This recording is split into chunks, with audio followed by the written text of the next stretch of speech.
All right. Counsel, you ready? Yes, Your Honor. All right. We're on the record outside the presence of the jury. We have counsel and Mr. Jackson present. We're here to make a record on jury instructions and verdict forms. I provided counsel with instructions 1 through 40 inclusive, and then 3 forms of verdict, each with 4 options. And I guess we're here to make a record on the jury instructions and verdict forms to the extent the parties wish to do so. So starting first with the state, does the state wish to make any record on the jury instructions that I have provided? No, Your Honor. All right, then Mr. Johnson, does the defendant wish to make a record on the jury instructions? Yes, Your Honor. All right, you want to grab your mic just so we can make sure we all hear you. First of all, Your Honor, I'm not sure that because I emailed these that they're on the record yet, but we had proposed an instruction with regard to statements allegedly made during neighborhood canvass to the court. Our proposed instruction was, you have heard testimony from various officers about statements allegedly made to them by neighbors and workers in the area where this crime occurred. These statements were not offered for the truth of the matter asserted. Therefore, you may not consider the statements allegedly made by neighbors or workers as evidence in this trial. We wanted the word allegedly in there, Your Honor, and the court did not put that in there. And we also, I did not want the word substantive because I just don't think that jurors think that way. I think that just having evidence in there is sufficient. So when the court says, therefore, you may not consider the statements made by neighbors or workers, it makes it sound like they made those statements. That's why we wanted allegedly in there. And when you say substantive evidence, I think that's confusing to the jury. It's simply, all we need to say is they may not use it as evidence in this trial. And those are the 2 proposals which were not followed in the court's instruction number 10. I'll make this as part of the record. We have it marked as, I'll just change this. We had it marked as defendant's proposed jury instruction number 9, but I'll change it to 10. And just stop you, I did include allegedly in the first sentence, and I think the omission in the second portion was an omission on my end. So, I mean, I'm inclined to include allegedly after statements in the 3rd sentence, just so it's consistent with the first sentence. So you're going to include allegedly made again? I mean, it was just to be consistent, right? No, but you didn't say made. You just said allegedly. So are you going to put in allegedly made? In the first sentence, it says allegedly made, and then in the 3rd sentence, it says, therefore, you may not consider the statements made. I'm just going to add the word allegedly between statements and made in the 3rd sentence, starting with therefore. Gotcha. 4th line, 3rd sentence. Yep. Okay. And I guess, does the state have a position on substantive versus taking that out? I included it as part of my proposed jury instruction to the state, which is why I didn't make a record, because this is exactly how I proposed it. So, yes, I want it in there.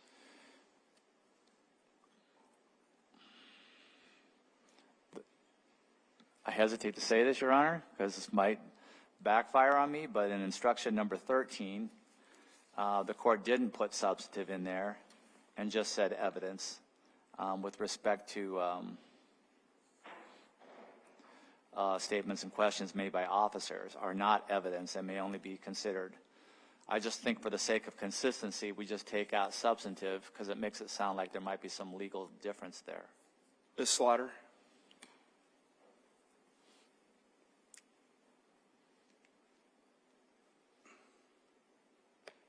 I'm inclined to agree, but I'm not sure why we would treat the 2 differently, I guess.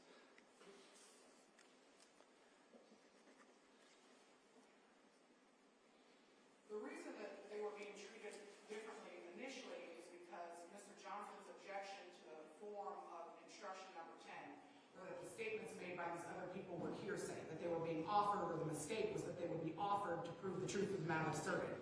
That's not what's being alleged in number 10. And so I do think that they're different in the context of what they're trying to prevent. He's not saying that the cop statements were hearsay like he was in number 10. So that's the difference for me. I don't think, the issue is whether it's a difference to the jury and what the jury's going to think. And so I just think substantive confuses the issue.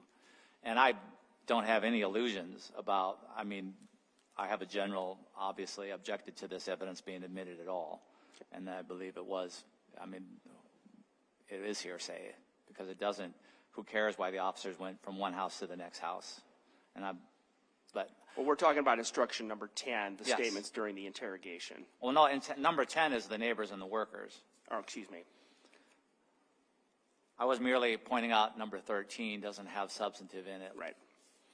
And I think for the sake of consistency, neither one should have substantive in it. All right. And any other objections or issues on the defendant's end? With respect to the court's instruction, number 13, which I will again, for the sake, I will change this to our proposed instruction, number 13. We had additionally in there, police officers make many statements. Well, I'll just read the whole instruction into the record. Evidence has been offered to show the defendant made statements during 2 video interviews with the police on June 15th, 2021. If you find any of the statements were made by the defendant, then you may consider them as part of the evidence. However, the statements and questions of the officers during those interviews are not evidence and may only be considered by you as context for the defendant's answers. Police officers make many statements during an interview that are designed to test a person's version of events. These quote-unquote interrogation techniques, may or may not be true statements and therefore are not to be considered by you as evidence in this case. You have also heard a recording of the defendant during a 911 call. If you find that those statements were made, you may consider them as part of the evidence. That was the instruction that we submitted to Your Honor, and the court used part of it but left out the part about interrogation techniques that I just read, and that's our objection. Ms. Slaughter, do you wish, or Mr. Scheer, do you wish to make any record on that?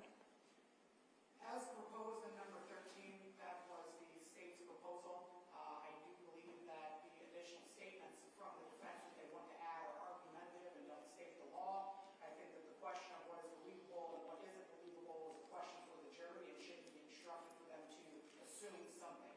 If you're saying that the statements are not evidence, then they're not evidence. But we don't, I think it's inappropriate to tell them the rest of it. I think that it makes the instruction become argumentative.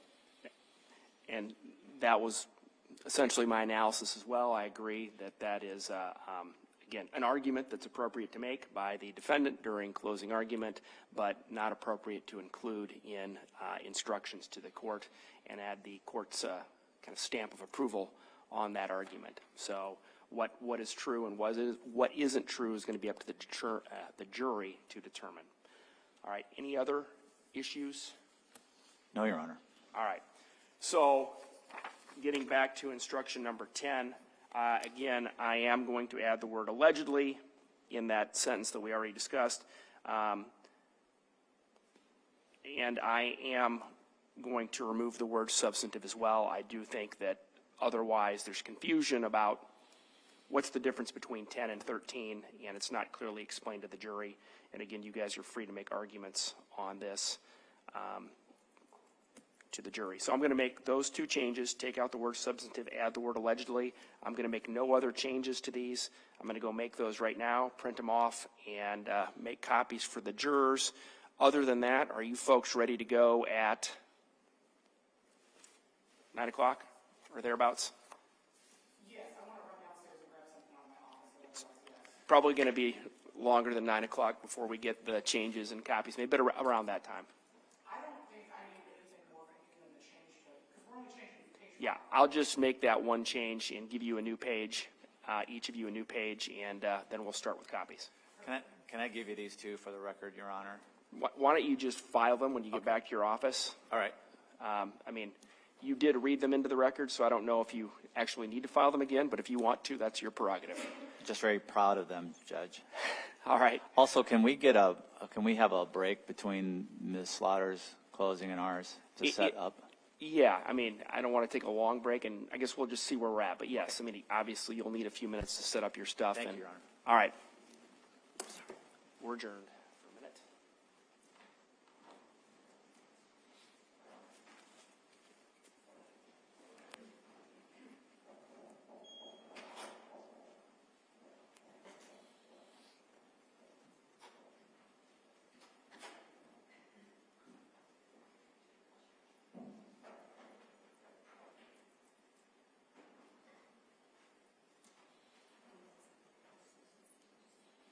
I'll put the picture.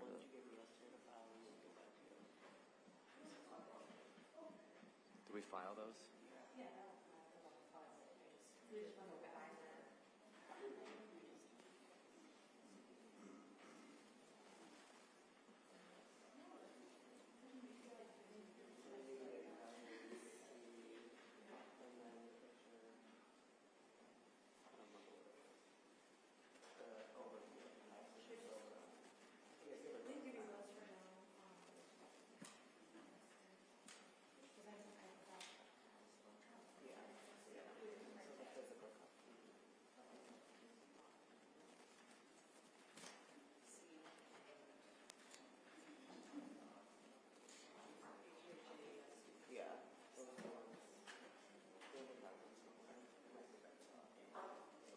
Well, if they're back at the office, we need them over here because they have to go back to the jury. I'm aware. Okay. I already talked about this with her a little bit ago. Okay.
All right, go ahead and have a seat, everybody.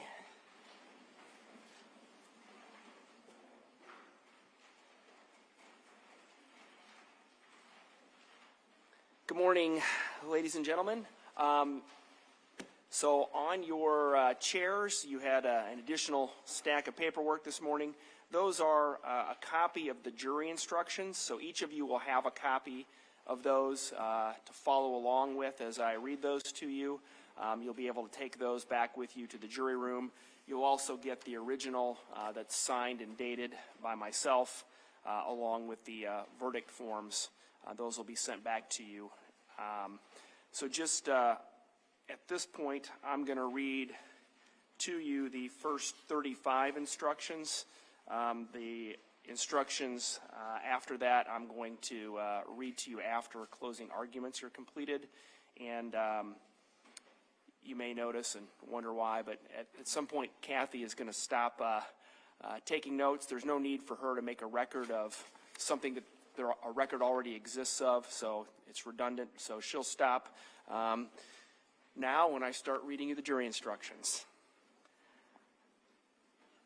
Ladies and gentlemen of the jury, the trial information in this case accuses the defendant of the crime of 3 counts of murder in the first degree and charges that defendant, Alexander Jackson, on or about June 15th, 2021, in the county of Lynn, state of Iowa, did, having malice aforethought, willfully, deliberately, and with premeditation, kill Jan Jackson, count 1, Melissa Jackson, count 2, and Sabrina Jackson, count 3, at 4414 Oak Leaf Court Northeast, Cedar Rapids, Lynn County, Iowa.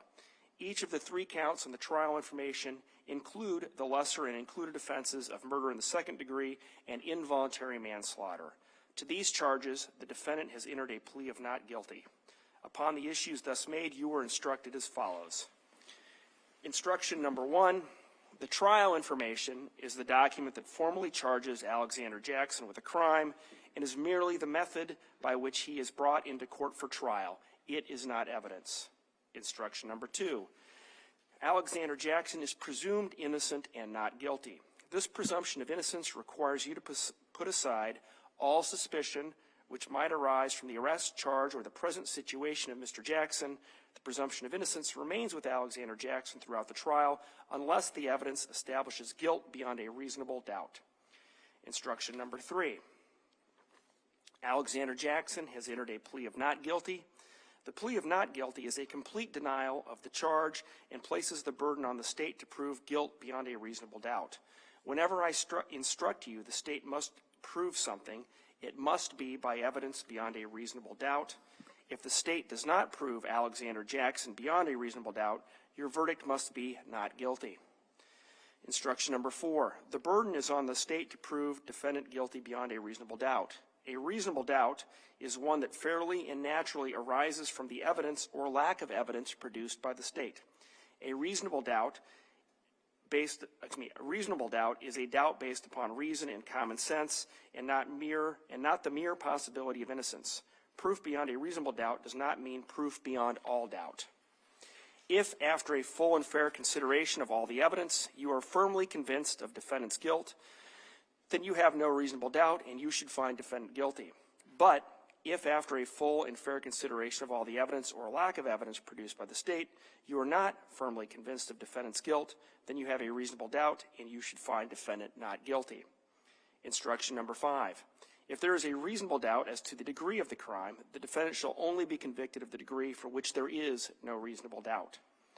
Instruction number 6. You shall base your verdict only upon the evidence in these instructions. Evidence is testimony in person or by deposition. 2, exhibits received by the court. You may examine the exhibits closely, but be careful not to alter or destroy them. 3, stipulations, which are agreements between the attorneys. Facts may be proved by direct evidence, circumstantial evidence, or a combination of both. Sometimes, during a trial, references are made to pretrial statements and reports, witnesses' depositions, or other miscellaneous items. Only those things formally offered and received by the court are available to you during your deliberations. Documents or items read from or referred to, which were not offered and received into evidence, are not available to you. The following are not evidence: statements, arguments, questions, and comments by the lawyers. 2, objections and rulings on objections. 3, any testimony I told you to disregard. 4, anything I tell you as part of these instructions is not evidence. And 5, anything you saw or heard about this case outside of the courtroom. Instruction number 7. Certain testimony has been read into evidence from a deposition. A deposition is testimony taken under oath before the trial and preserved in writing. Consider that testimony as if it had been given in court. Instruction number 8. In considering the evidence, make deductions and reach conclusions according to reason and common sense. Facts may be proved by direct evidence or circumstantial evidence or both. Direct evidence is evidence from a witness who claims actual knowledge of a fact, such as an eyewitness. Circumstantial evidence is evidence about a chain of facts which show a defendant is guilty or not guilty. The law makes no distinction between direct evidence and circumstantial evidence. Give all the evidence the weight and value you think it is entitled to receive. Instruction number 9. Decide the facts from the evidence. Consider the evidence using your observations, common sense, and experience. Try to reconcile any conflicts in the evidence, but if you cannot, accept the evidence you find more believable. In determining the facts, you may have to decide what testimony you believe. You may believe all, part, or none of any witness's testimony. There are many factors which you may consider in deciding what testimony to believe. For example, 1, whether the testimony is reasonable and consistent with other evidence you believe. 2, whether a witness has made inconsistent statements.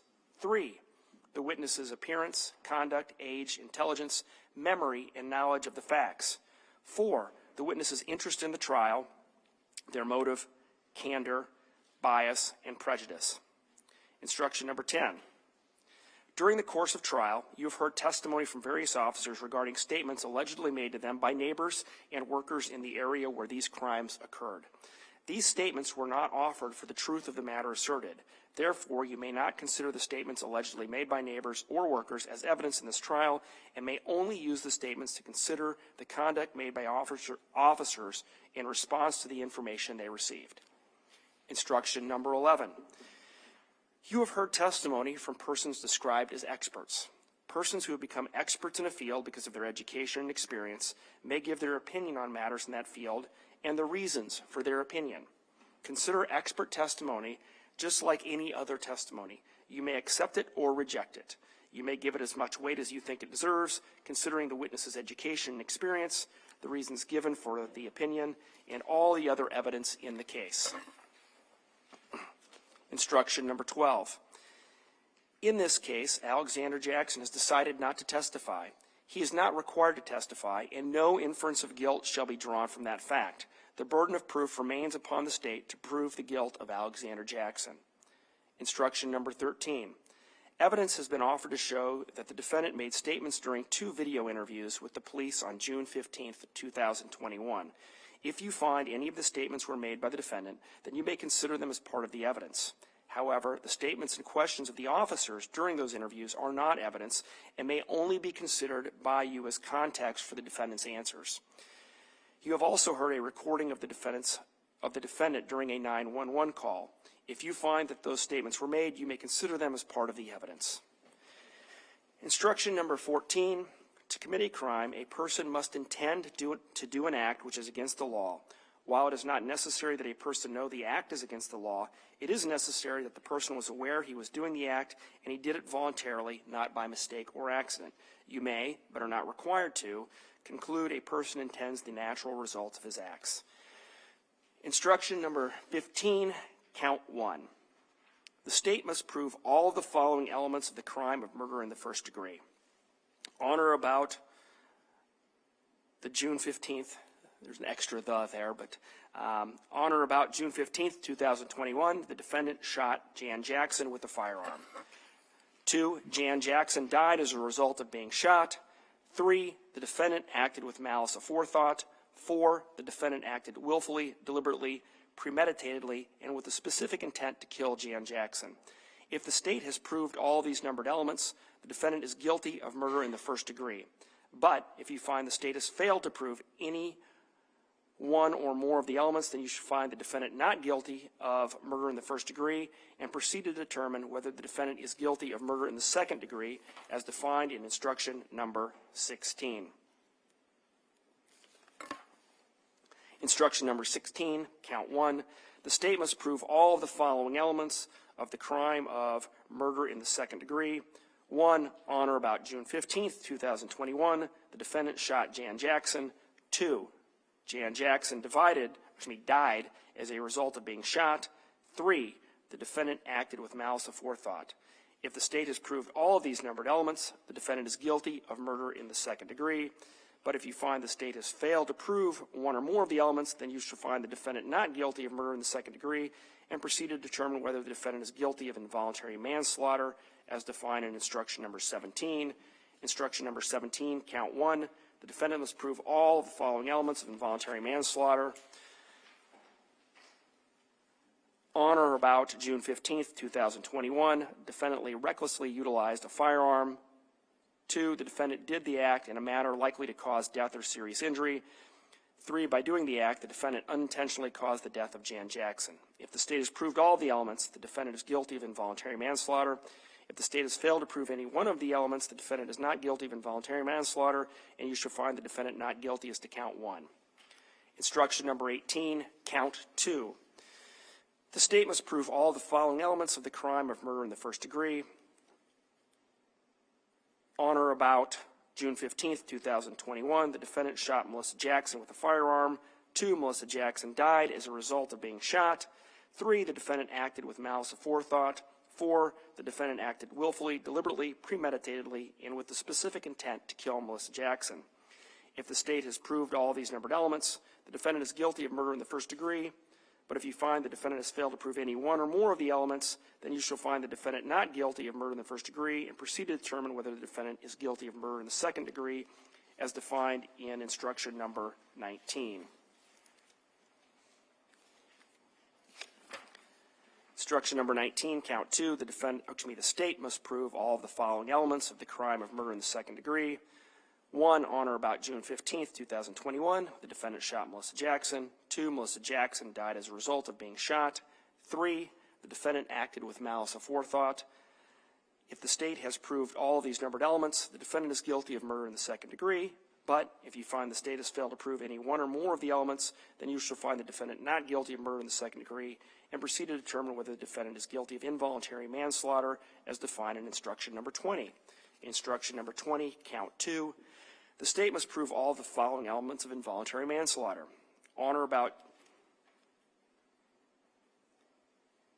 I'm just crossing out those extra thes on mine and initialing them, so on the original, it'll be correct. On or about June 15th, 2021, defendant recklessly utilized a firearm. 2, the defendant did the act in a manner likely to cause death or serious injury. 3, by doing the act, the defendant unintentionally caused the death of Melissa Jackson. If the state has proved all the elements, the defendant is guilty of involuntary manslaughter. If the state has failed to prove any one of the elements, the defendant is not guilty of involuntary manslaughter, and you shall find the defendant not guilty as to count 2. Instruction number 21, count 3.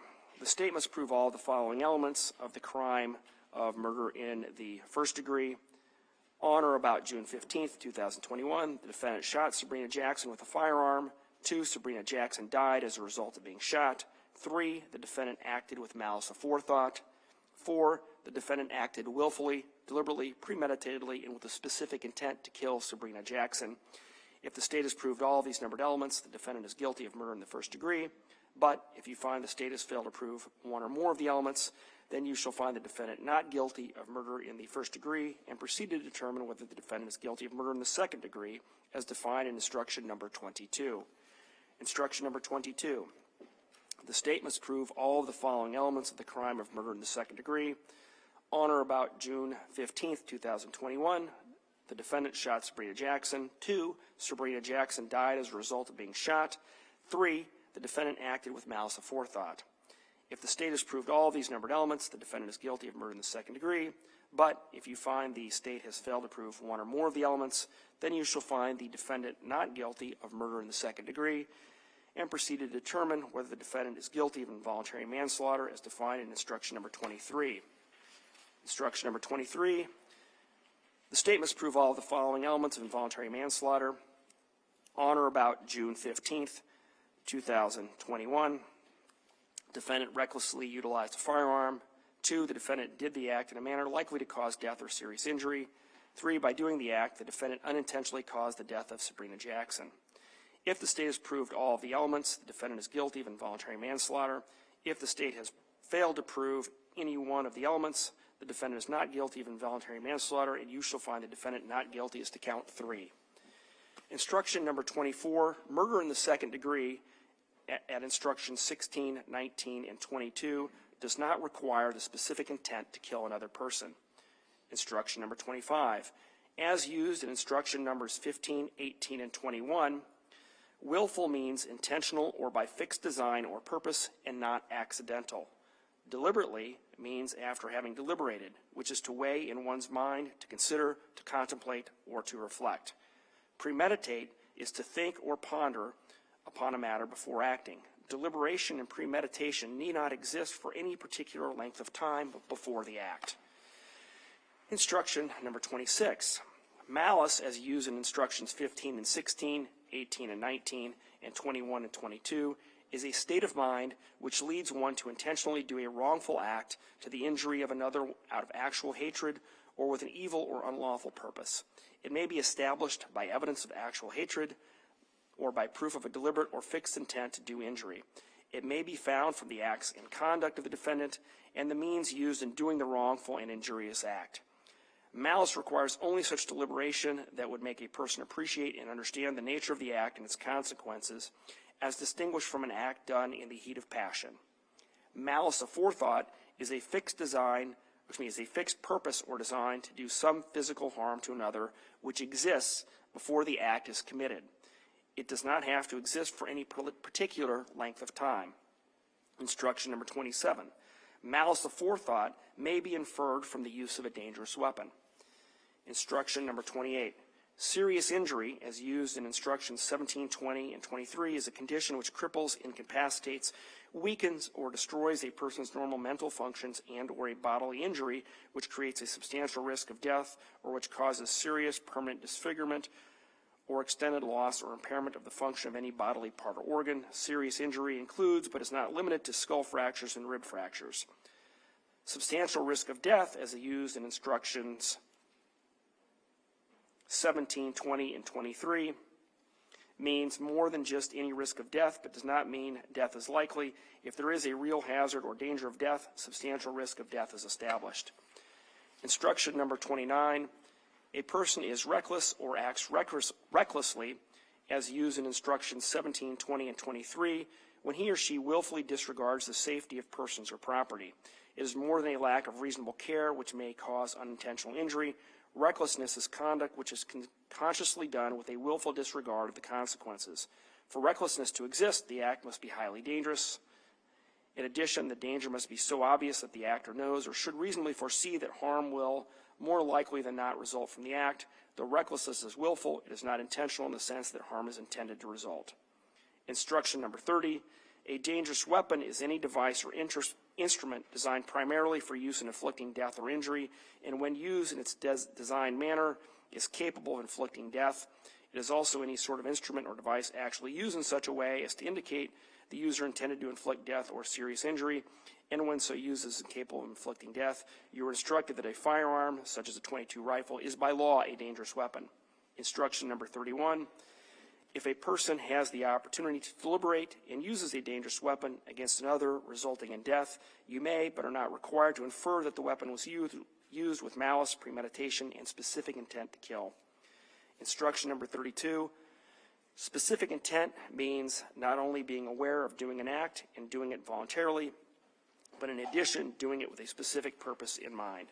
Because determining the defendant's specific intent requires you to decide what he was thinking when an act was done, it is seldom capable of direct proof.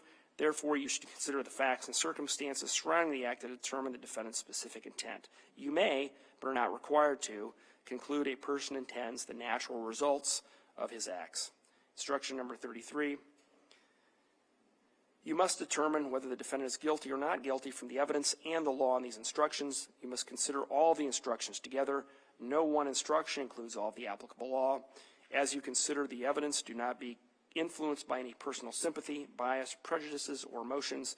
It is common to have hidden or implicit thoughts that help us form our opinions. You are making very important decisions in this case. You must evaluate the evidence carefully. You must avoid decisions based on things such as generalizations, gut feelings, prejudices, fears, sympathies, stereotypes, or inward or outward biases. The law demands that you return a just verdict based solely on the evidence, your reason, and common sense, and these instructions. As jurors, your sole duty is to find the truth and do justice. Instruction number 34, nothing I have said or done during the trial was intended to give any opinion as to the facts, proof, or what your verdict should be. Instruction number 35, the duty of the jury is to determine if the defendant is guilty or not guilty. In the event of a guilty verdict, you have nothing to do with punishment. All right, ladies and gentlemen, I'm going to read the remaining instructions once we're done with closing arguments. So at this time, counsel for the state and counsel for Mr. Jackson will have an opportunity to present to you and make closing arguments. I believe Ms. Slaughter on behalf of the state will go first, then Mr. Johnson will have an opportunity to make his closing argument. The state will also have then a chance to make a rebuttal closing argument after Mr. Johnson is done.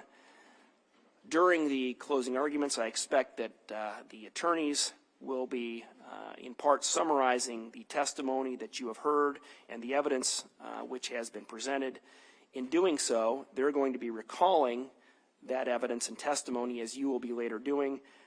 Neither one of them will be intentionally trying to mislead you, and if their recollection of testimony or evidence is not the same as yours, you should rely on your own recollection or testimony if you believe that's the accurate version. The arguments that counsel are making and their summaries are merely that. Again, they are not evidence and should not be construed by you as evidence. I anticipate that one or both of them may also talk to you about the instructions and the law. Again, what they tell you is not the law. The law that you are to apply is what I've given you in the instructions and will give you in the final instructions. The arguments they're going to be making and the summaries are intended to help you in understanding their respective positions, and you should give them both your careful attention. And with that, Ms. Slaughter, are you ready to make your argument for the state? I am. You may.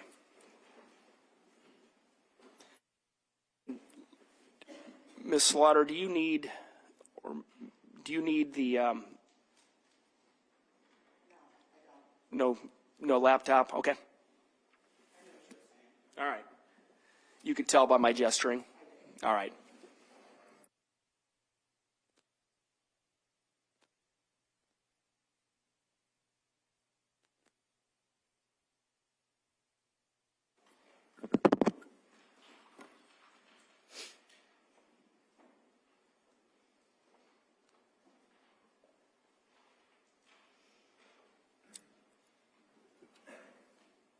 June 15th, 2021.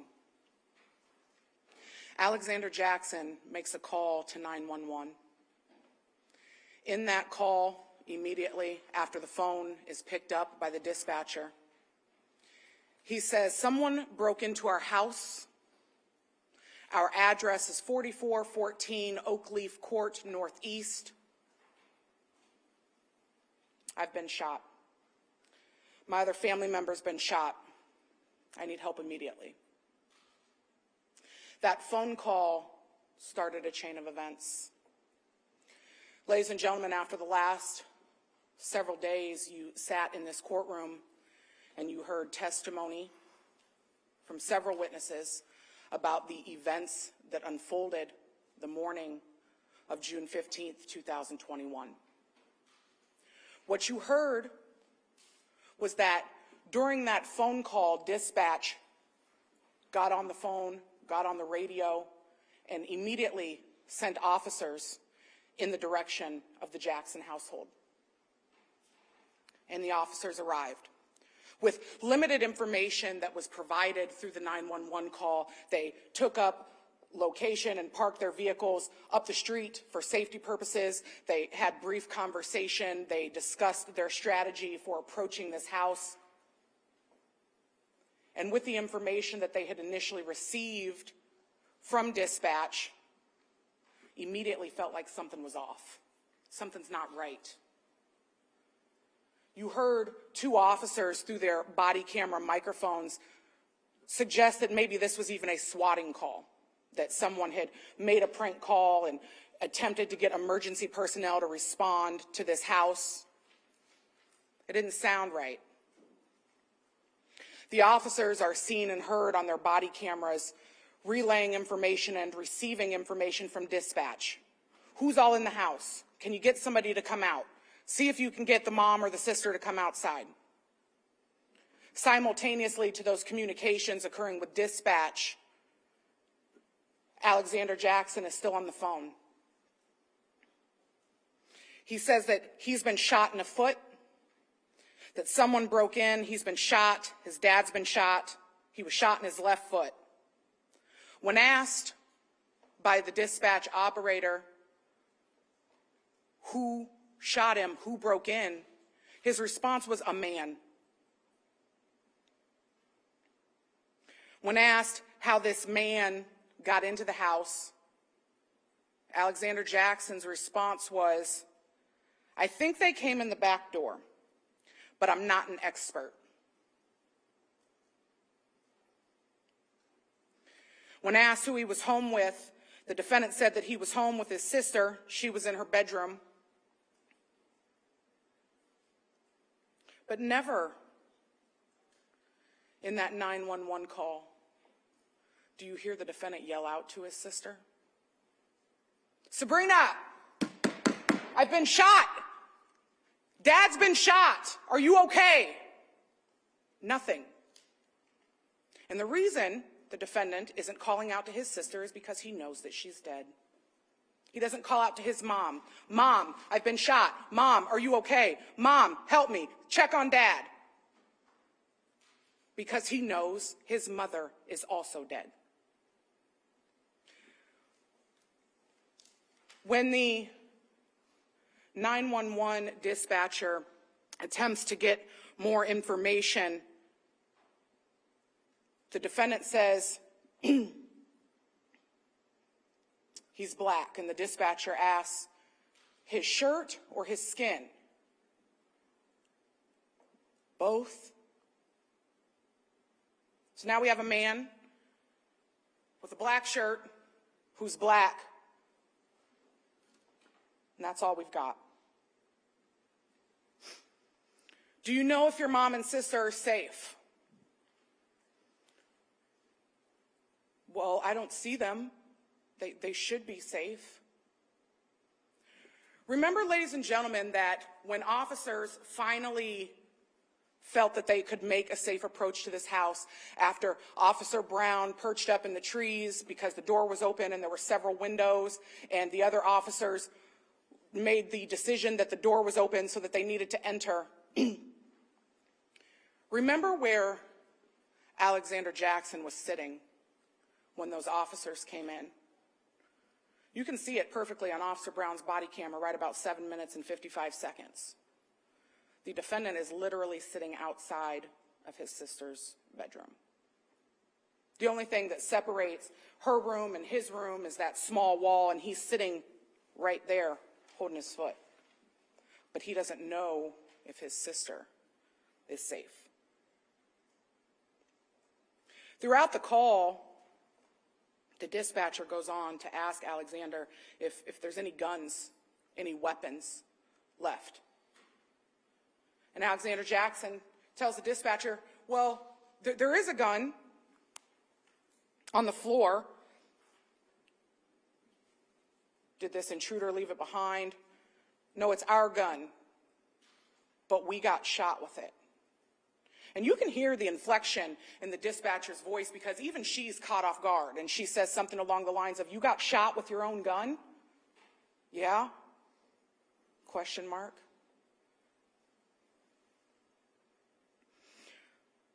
Officers come in, and immediately upon entering that back door, they see Jan Jackson laying face down in a pool of his blood in that downstairs lower level living room. And not knowing if the person on the floor initially is the caller, or you hear Officer Buckles through his body cam asking the person on the floor to show him his hands. But Jan Jackson could not show his hands because Jan Jackson was dead. And you see officers come in. They come in and they start to do a protective sweep. They're checking back rooms, they're checking storage rooms, anywhere big enough for a person to be. Officer Kaczynski goes down that hallway past the defendant and checks his sister's room. And you hear him yell out, "We've got another one. We've got another victim down here, another dead body."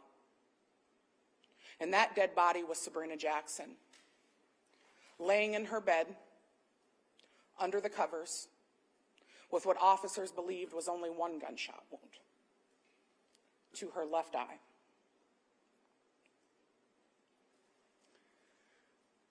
The remaining rooms downstairs were checked as officers made their way up to the main level of this home and continued their protective sweep, checking the garage, checking the kitchen, checking all of the rooms, the closet, before they made their way around the back of that stairway into the master bedroom,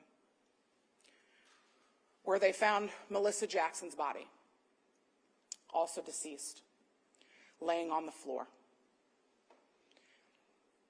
Pile of blood on the bed, and then blood on her person and her final resting spot. Based on the information that was being received from Alexander Jackson, K-9 Officer Buckles made the decision that he was going to check the area, track the area, to see if they could catch the scent of this alleged intruder. And you see it. The dog goes out, makes a stop in the same area where the vegetation is disturbed, where Officer Brown was crouched down by the trees, follows through the trail, sniffing and tracking, and picks up another scent along that path along the back of the house where officers had come around the backside of the house.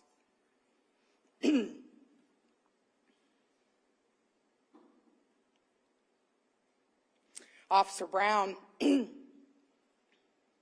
gets in the ambulance and rides to the hospital with the defendant, and you can hear and make the determinations and judgments based on what you heard in that video of the statements that Alexander Jackson made to the EMT on his route to the hospital. Investigator Bosenberg first goes to the hospital, photographs the defendant, takes pictures of the injury to his foot, takes some swabs, and then he returns to the house.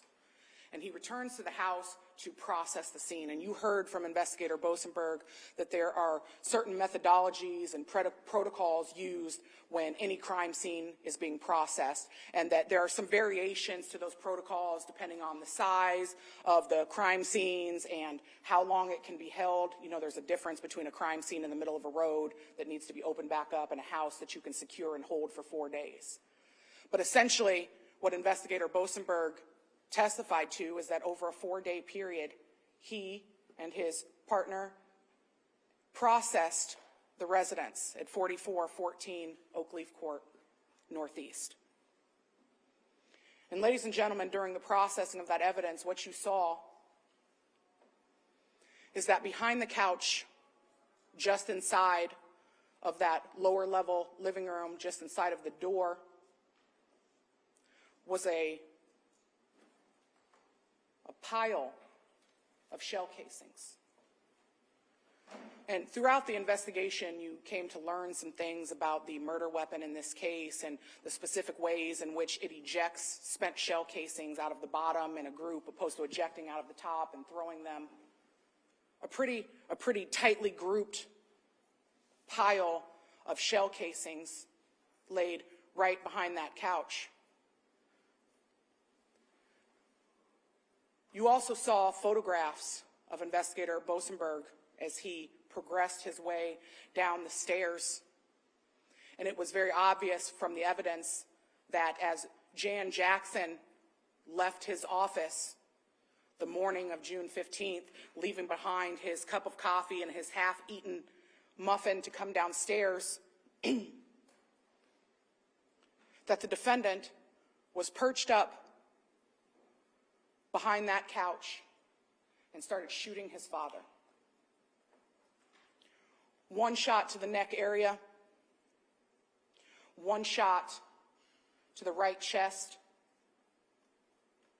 one shot to the left temple.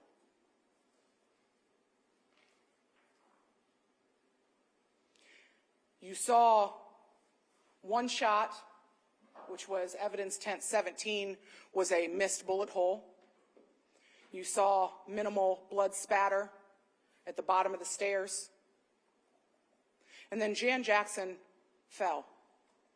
He fell face first into the carpet right at the base of those stairs.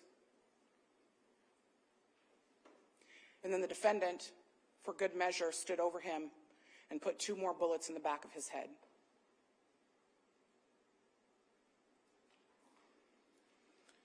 Five shots in total for Jan Jackson.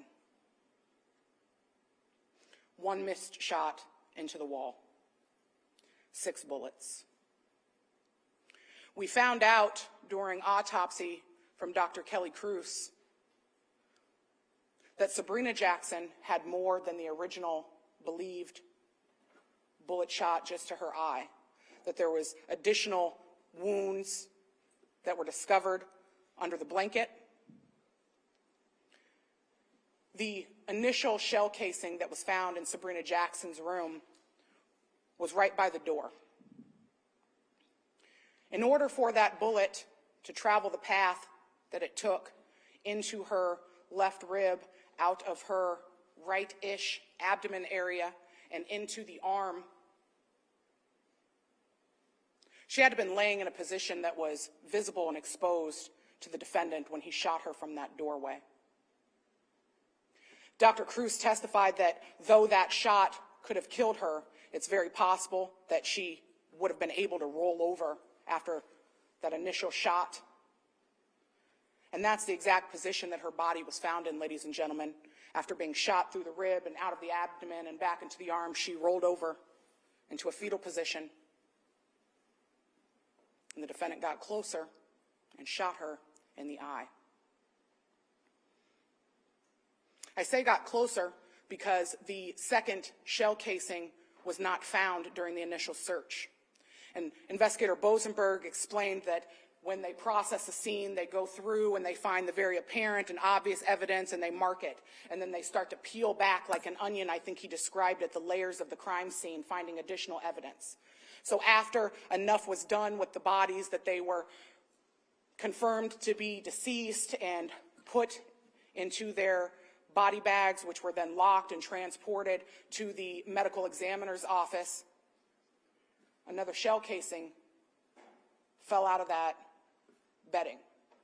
And it was seen next to that or behind that teddy bear. 2 shots.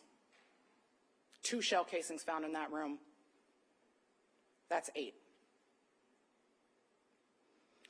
What you saw next is that Melissa Jackson's bedroom, or the master bedroom that she and Jan Jackson shared, was processed. And what you saw in those processing photos is that right when you walk in the bedroom door, again, there was a very neat cluster or grouping of spent shell casings right inside of that doorway, indicating that several shots were fired from that specific location.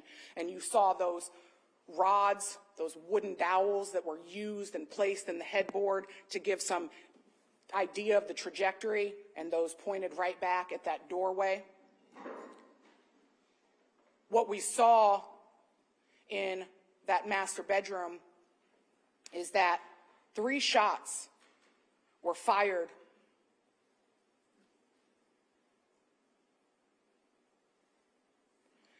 at Melissa Jackson as she laid in that bed.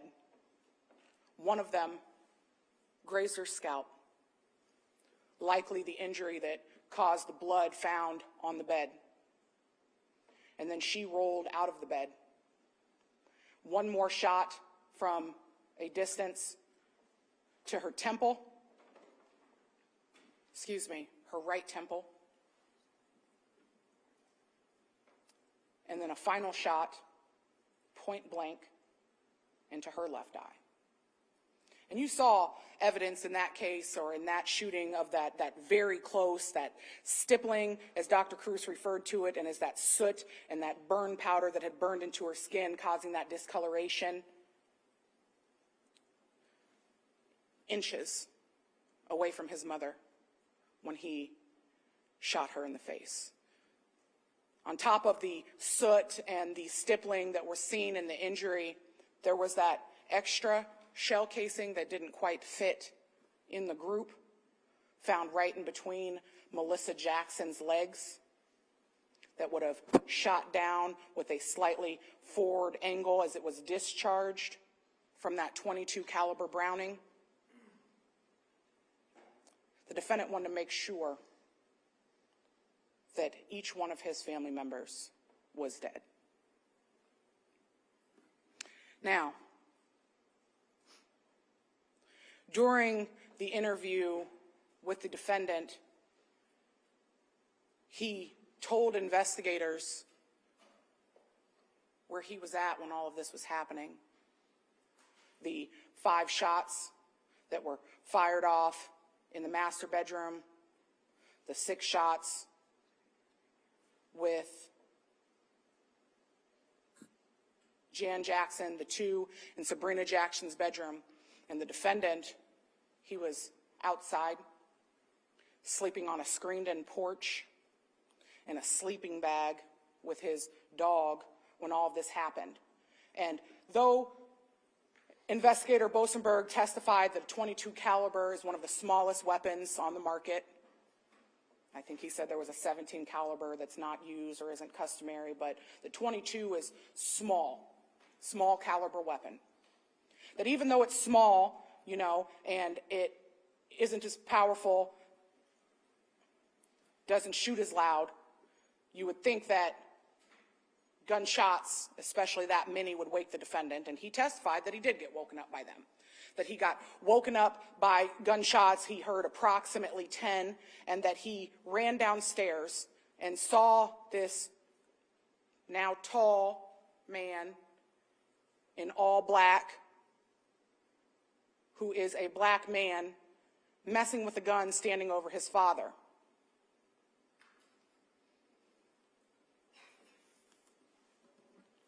Alexander Jackson says, I ran at him, pushed him. I tried to take the gun. Then, well, you see what happened.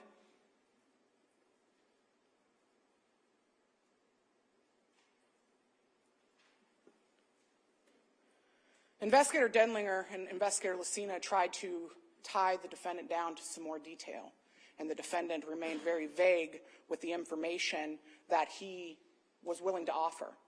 And I submit to you, ladies and gentlemen, that the vagueness in the defendant's story was intentional, and you'll see that as the interview progressed, that vagueness, those open holes that were left in his original story, he was slowly able to fill with additional detail as those additional pieces of information helped him tell his story.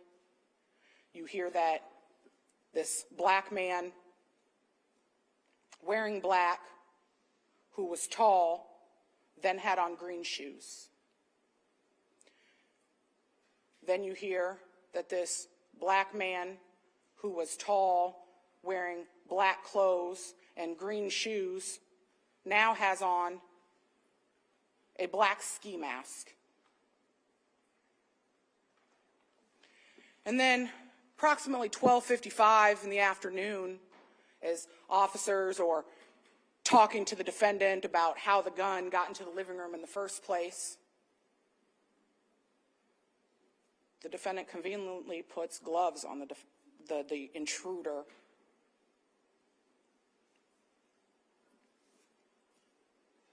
Investigator Bosenberg testified, ladies and gentlemen, that before he ever moved the firearm, that he did some processing of that weapon right there on the scene. That he took some initial swabs, and he explained how the buccal swabs are 2 in a package, and you swab and then you put them back, and how that evidence was collected. But he testified that there were some specific locations on the firearm that he wanted to test before moving it, potentially contaminating it, to make sure that he preserved the potential for DNA to be found on that firearm. Now, ladies and gentlemen, the defense is going to stand up here and they're going to tell you that the state failed or the investigators failed to test all of the swabs that came off of that gun. But I submit to you that the additional swabs that were taken were done in a speculative nature, where the original swabs that were taken at the scene by Investigator Bosenberg were taken of parts of this firearm that were guaranteed to have been touched. Guaranteed to have touched that trigger at least 15 times. And this isn't just a brush of the trigger, pulled, tension, pulled that trigger at least 15 times. Swabbed the location where the bullets are loaded into the gun. Had to have happened. The defendant, during his interview with investigators, says that he unloaded. First, he's not sure where the gun was stored before the gun got into the living room, where he and his father, the night before this, decided that out of the blue they were going to clean this weapon because the last time they had used it, some umpteenth time ago, that this gun jammed. So he's not sure where the gun came from. But the gun gets brought into the living room, and when he's asked if it was loaded, he mentions that he was putting the bullets back in the box, that he was unloading this weapon. And when Investigator Lucina pressed on, is there going to be anybody else's fingerprints on these bullets? No, I don't think so. There shouldn't be. The intruder had gloves. She said, well, you didn't say he had gloves before. And the defendant says something along the lines of, well, I didn't say whether he did or didn't have gloves, did I? He knows there's not going to be anybody else's fingerprints on the bullets because he is the one who unloaded the gun. He is the one who reloaded the gun. He is the one who reloaded it again.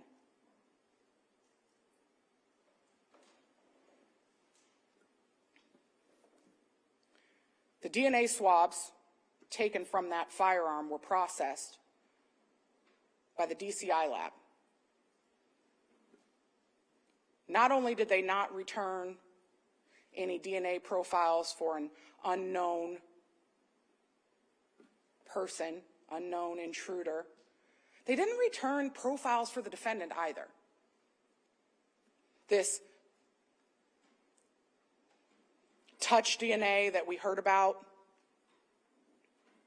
Investigator Denlinger testified that in all of his years of history and doing investigations that he doesn't get touch DNA. And Mr. Johnston brought up another case in which he claims that the DNA was from touch DNA because it didn't come from a wet spot or a stain. That doesn't make it touch DNA.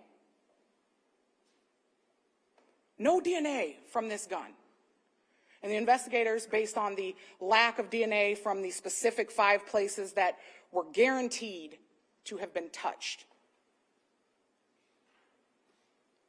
made the decision not to send the other swabs in.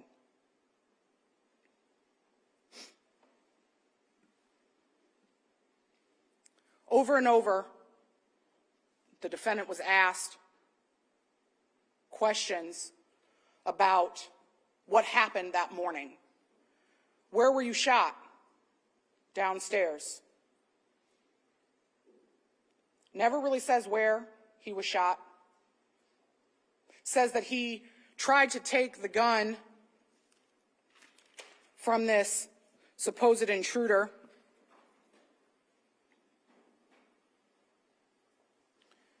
And that either he shot himself in the struggle, or this supposed intruder shot him in the foot.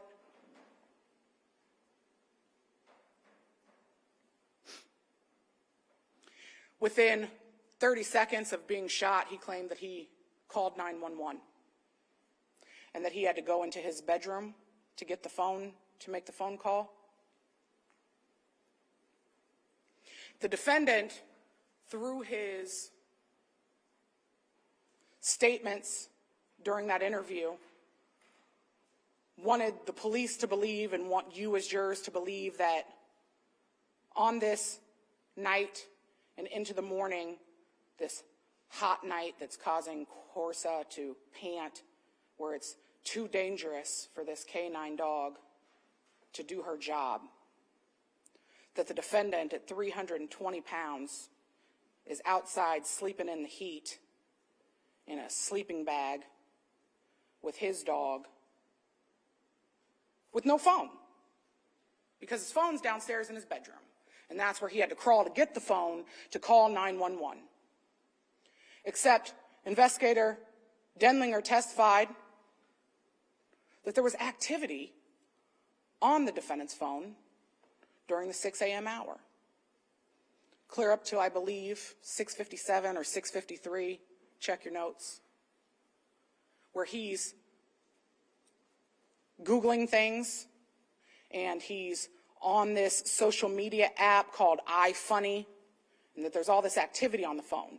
And we're supposed to believe that somewhere between him playing on his phone, he gets his phone into his bedroom from the porch, makes his way back up to the porch, and lays down and goes back into a sleep so sound that he doesn't hear his family being executed.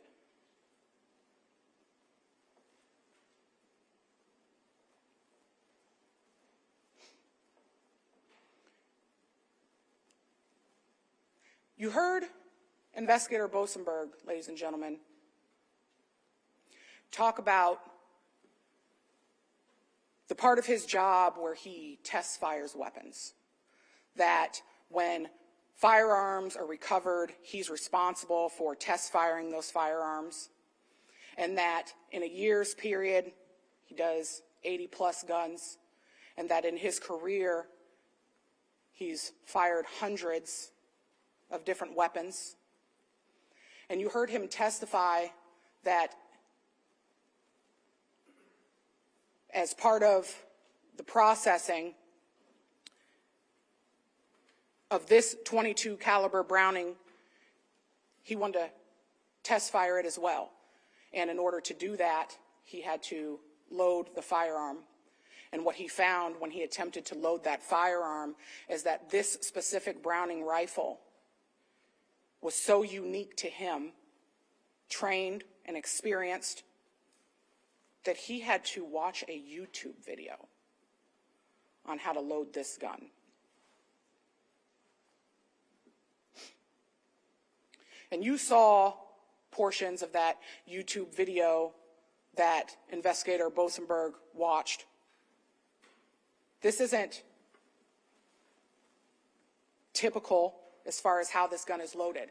You saw that in the buttstock of that gun, there was my words, something you got to twist, and then you got to pull out this pole, and then there's a hole in the side of the gun where you've got to pump a bunch of bullets, and then you've got to work this stick pull thing back into the gun and turn it.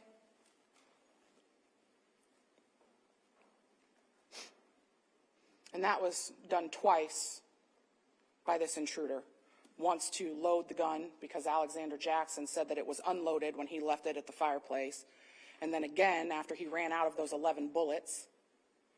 And there was some conversation about the processing of those bullets and the shell casings and their firing pin impressions and them being ran through the NIBIN system. And somewhere when this person from ATF, I think somebody who was contracted through the ATF, I think Investigator Bosenberg said, when she hit the drop down to pick the .22 caliber rifle, she selected short. But he told you that the shell casings from the scene of the crime were longs. And the long and the short makes a difference, right, because of how many bullets can be loaded into this gun at a time. And we took a recess, and he told you that during that recess, he conducted an experiment with the actual bullets found at the scene, the .22 caliber long bullets found at the scene, and that during that experiment, he could not load more than 11 bullets into this gun. And he testified about the size of the long being around 16 millimeters, which is significantly longer than the shorts, which is around 10 millimeters. That gun on June 15th was loaded with longs. The longs are what was found. The shell casings that were found were longs. There was an error in that report from the drop down. 11 shots, over 15 fired, 3 left in the chamber. That gun had to be reloaded, ladies and gentlemen, by this intruder.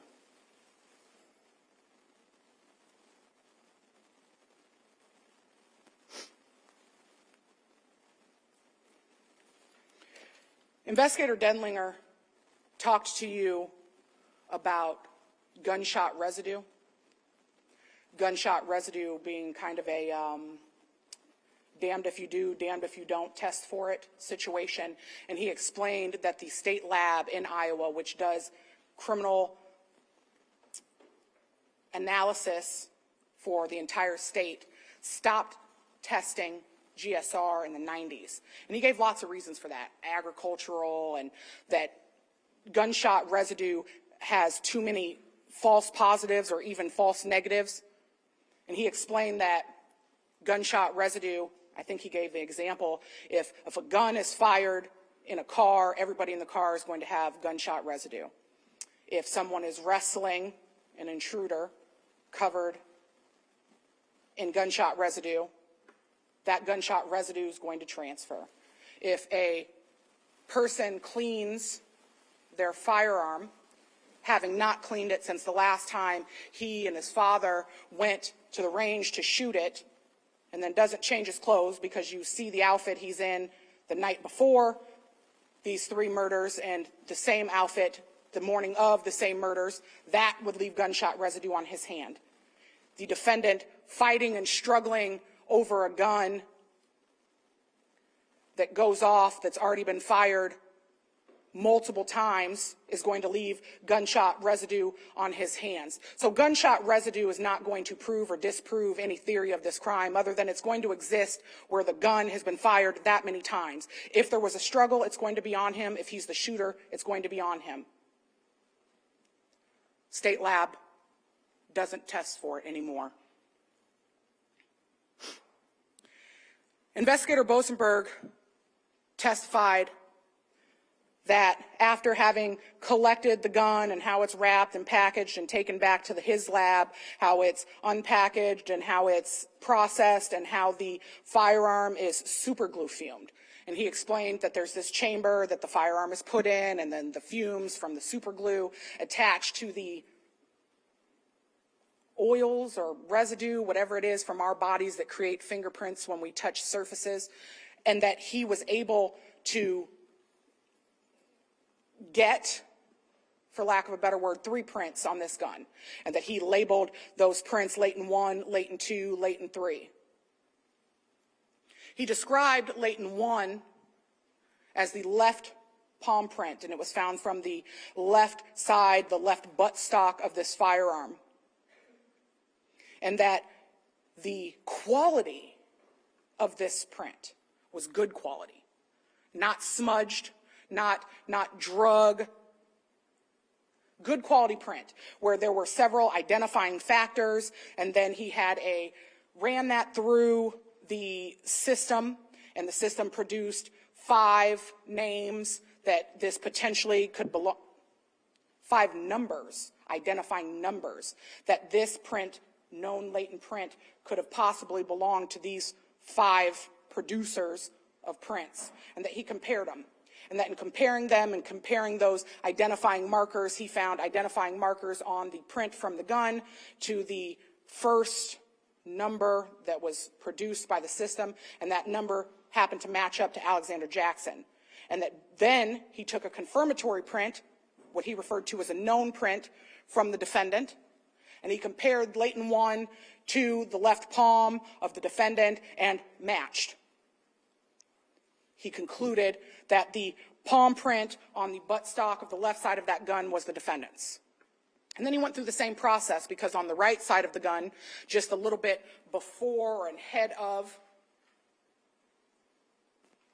the left print, he found a second latent, and he matched that to the identifying number that the system produced, and then took that and used the known print from the defendant that was collected and confirmed that the print on the right side of that buttstock, also good in quality, not smudged, not smeared, was the defendant's. Then he talked about a third latent print, that there are certain identifying markers that are significantly easier or more reliable to match to prints, specifically where the markings left from prints come to curves or points, and that this latent 3 had mostly horizontal lines, and that he was unable to match or confirm that the horizontal lines or the latent from number 3 matched any of the 5 prints identified from the system. And he told us that that third latent was only about a centimeter big, that he couldn't find where those just striped lines or horizontal lines matched up to those 5 prints or the defendant's, but he couldn't exclude it, just that it was poor quality, that it wasn't enough, that the identifying factors that he was hoping to see and look for didn't exist, and so he can't say it was or was not the defendant's. But latent 1 and latent 2 were good quality prints, big prints, palm prints on the butt of that gun in a place that would be atypical of a regular shot,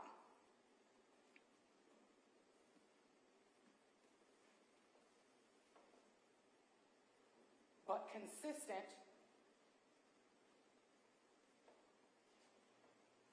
with where the gun would be held when the defendant shot himself in the foot with it.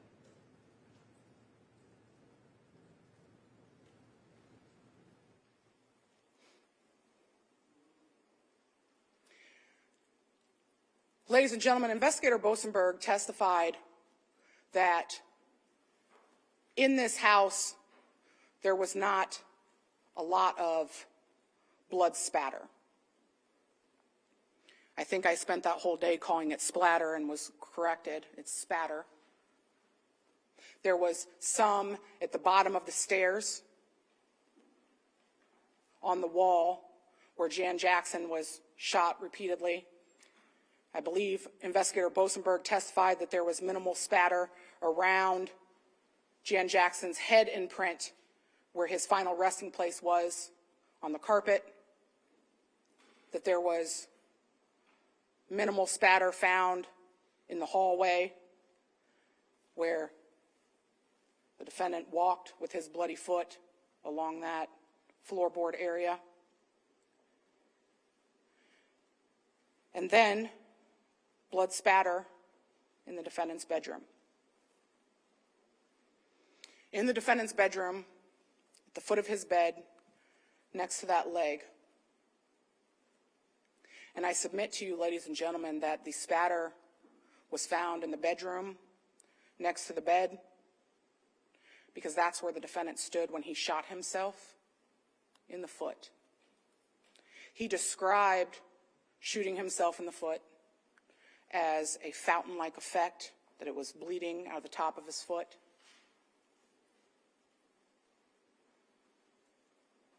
That spatter left behind indicates just that, proves just that. The defendant attempted to tie off his injury with a belt tourniquet where he pulled that belt so high that the clasp of the belt popped off, and you see the belt over here and the clasp over here, right at that dark pile of blood where the defendant stood and shot himself. What else is important about the evidence in that bedroom is that when asked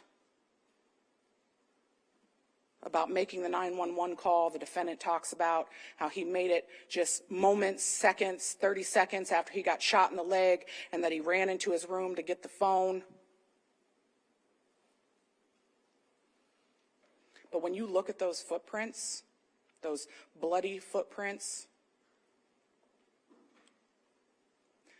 they don't enter the defendant's room. They exit. They exit the room because that is the room where he shot himself. Not out in the downstairs living room where this supposed struggle with this alleged intruder took place. The spatter and the footprints prove to you, ladies and gentlemen, that the defendant was in his bedroom when he shot himself in the foot.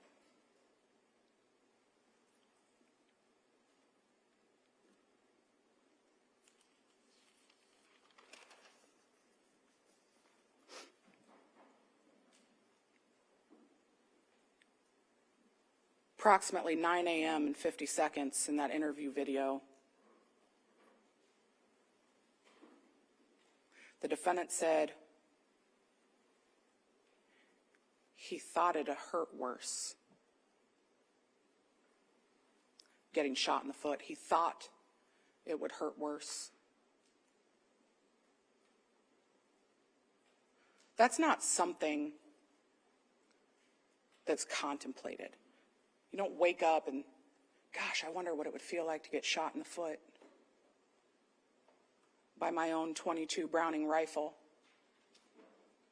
You think about what it's going to feel like to get shot in the foot when you've planned to try and cover up 3 murders that you've committed by shooting yourself in the foot, ladies and gentlemen.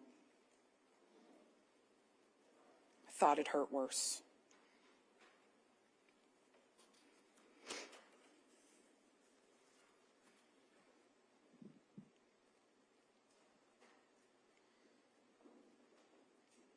The defendant thinks he spooked him. I think I spooked him or something.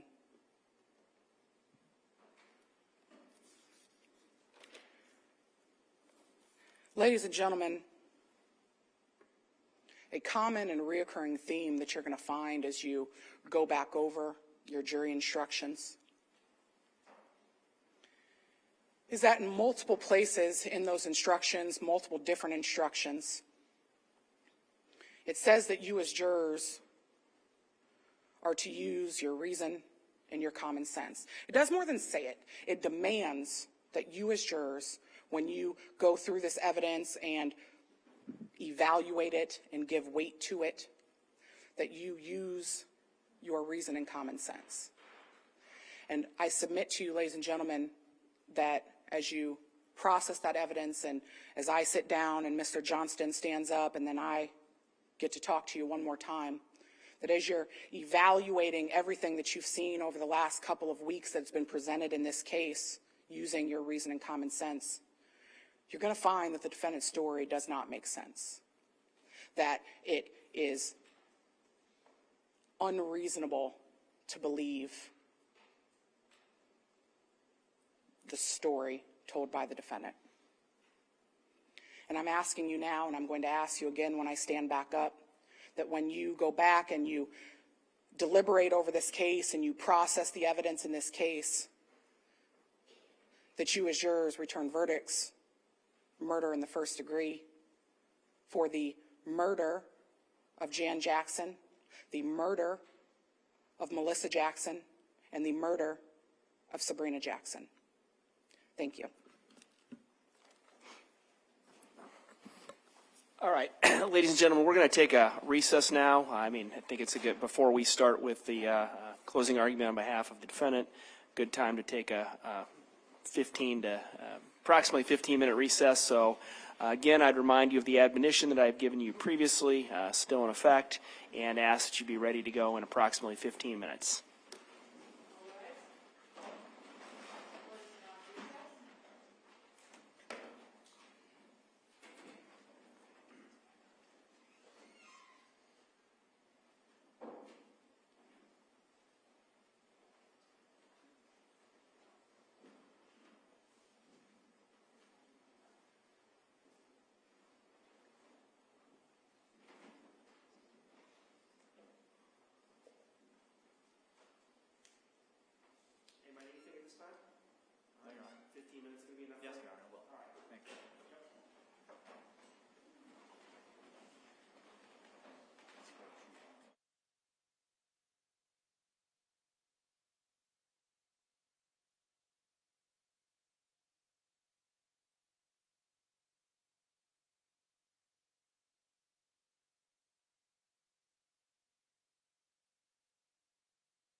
All right, we are back after our mid-morning recess.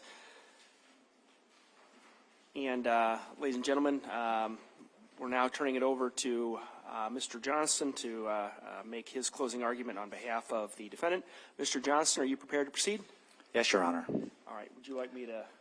Is this okay, Kathy? Can you hear this okay? Check 1, 2, test. Okay. You may go ahead whenever you're ready, Mr. Johnston. Thank you, Your Honor. Is it going to come up? This is exciting. Try this again. Not the first one. Okay. Go ahead.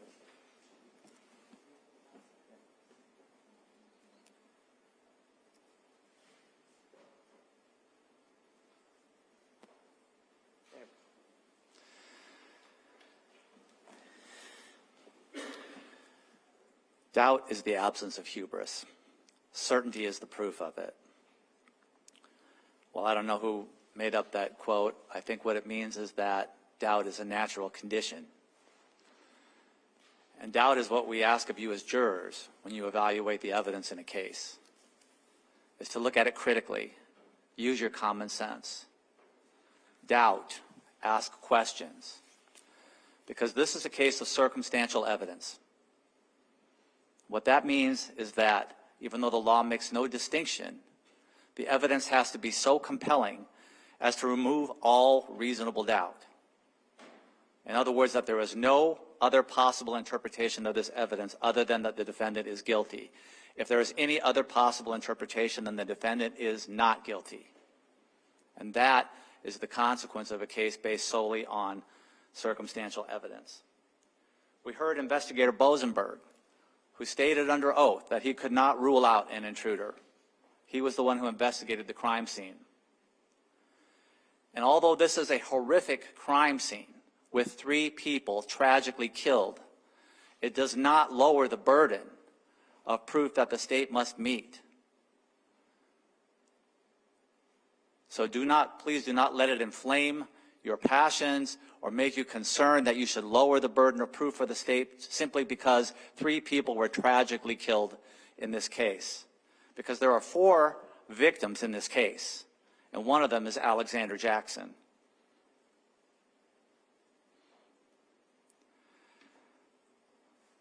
So, as you saw in some of the crime scene videos, the body cams of these officers as they moved through this house, this is a family that took pride in their family. They were a great family. They took great pride in all the vacations they took, all of the things that they did together, trips that they went on, accomplishments that the kids did, and the Eagle Scouts. Here's a picture of the family. There's Alex as an Eagle Scout. These pictures and pictures like this were all over the walls of this home. And as you listen to Ms. Slaughter this morning, the one thing that she didn't say is why. Why would Alexander Jackson kill his family? It makes no sense. This was a normal family. This was a happy family. There's simply no motive for Alex to do this. And no motive has ever been proven. And when you look at what the state has to prove in this case, the judge has read the instructions and you've been handed them. Motive does not have to be proven by the state. They don't have to prove that. But when you try to make sense of the evidence in this case, you also have to do that in the context of this family dynamic.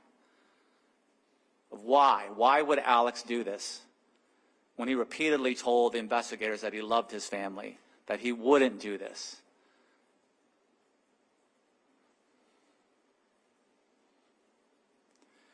Neighbors didn't notice any issues. Friends never noticed any issues. Teachers never noticed anything wrong. Scoutmasters never noticed anything wrong. They saw a family that participated in the family events, that interacted happily and normally together on the trips that they went on the scouting trips, and all the things of that nature. We heard testimony about Alex's character, that he went to Kennedy High School, that he graduated there, that he was accepted into the University of Iowa. He was an Eagle Scout. An Eagle Scout. Not just a Boy Scout, not a Cub Scout. He went on and went through all of the requirements for an Eagle Scout. He played flute in the top band. He was polite. He was respectful. He had no history of violence, no history of mental illness, and had never been in trouble before. When the prosecution talked to you just a little while ago about his fingerprints, they only had his fingerprints because they arrested him. They did not exist prior to that in their files. When you look at this neighborhood and you think, as we heard from police officers, not a lot goes wrong in this neighborhood. When you look at this neighborhood, if someone was going to do a home invasion, this would be the perfect neighborhood for it. It's affluent. Those are affluent homes. They're large. They're spaced out. The homes are spaced out away from each other. They're surrounded by wooded areas, and they're secluded, relatively secluded for an urban area. And as we saw, particularly in the Jackson home, the dog did not bark when the police arrived. I think on one of those cameras, you heard the dog go, woof, just one time. If you listen carefully, you can hear it. But I don't know about you, my dog goes crazy when anybody comes anywhere near the house. There were no cars in the driveway, and there were multiple guns in this home. Now, we don't know what the intruder's intent was or why they were there. May not ever know. But it could have been because there were firearms in this home. There was a case years and years ago, which was the subject of a famous novel, In Cold Blood, where a home was invaded in Holcomb, Kansas, because of a rumor that the guy kept $10,000 in his safe. This was back in 1950, so that was a lot of money. And because of what happened in that instance, when these two guys went in and killed everybody in that house, it became a very salacious story that Truman Capote wrote a novel about. These things happen. Home invasions happen. They happen, unfortunately, all over the country. And they happen for motives that we don't always understand.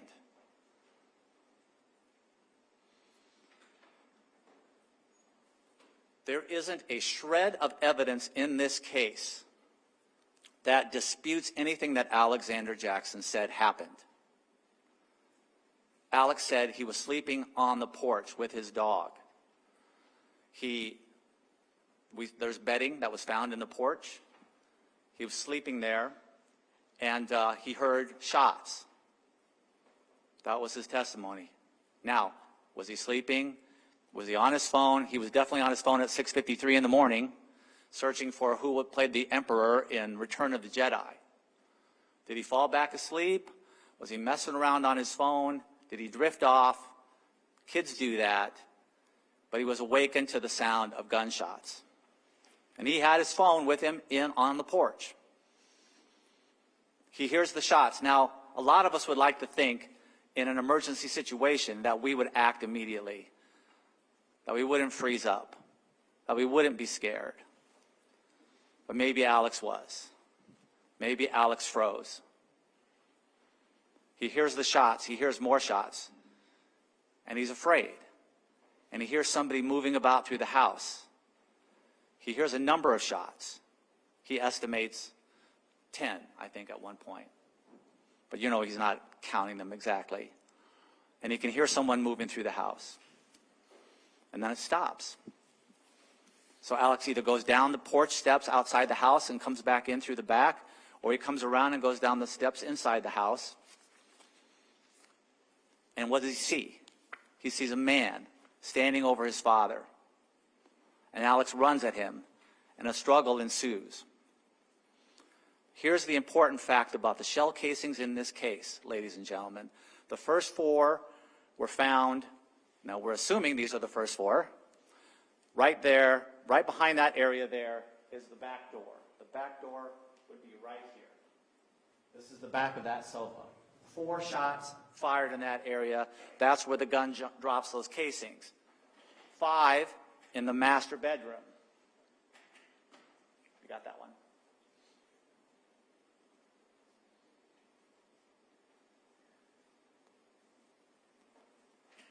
It's okay. You remember from the testimony there was five shell casings found in the master bedroom. And there were 2 shell casings found in the sister's bedroom. What's that add up to? There's 4 of the 5 in the master bedroom in State's Exhibit 104. There's the 5th one in State's Exhibit 108. And then there was 2 shell casings. There's number 37 found in the sister's bedroom, Sabrina's bedroom, and number 19. That adds up to 11. Now the shooter is out of bullets. And I would submit to you that the order must have been when that person came in to the house. He sees the gun there. Does he have knowledge of firearms or not? We don't know. But he sees the gun there. We don't know how long it took him to load it, if he had to load it. If it wasn't already loaded, we don't know that. But maybe he has some knowledge of firearms, or maybe he took the time to figure it out. Because we don't know how long he was in there before he was discovered. Jan Jackson is moving around. As the state said, Jan Jackson is awake. He sees the person or hears the person and comes running down the stairs. That's when the intruder fires off 4 shots at Jan Jackson, missing him 1 time into the wall. That's why those 4 casings are there. Then the intruder goes upstairs from the direction that Jan Jackson came and shoots the mom, shoots Melissa 5 times, shooting these people multiple times. That's 9 shots.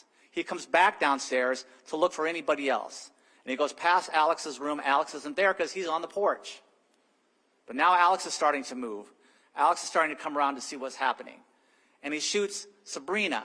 He's going to shoot her 4 or 5 times, this intruder. But he runs out of bullets. He's only got 2 left. That's why she was only shot twice. That's when he goes around, he's reloading the gun. And why is he reloading the gun? Because Jan Jackson isn't dead yet. Jan Jackson is still making sounds. Jan Jackson is still breathing. So the intruder reloads.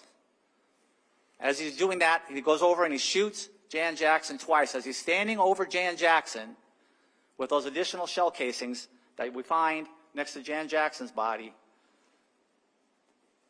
Alex surprises him.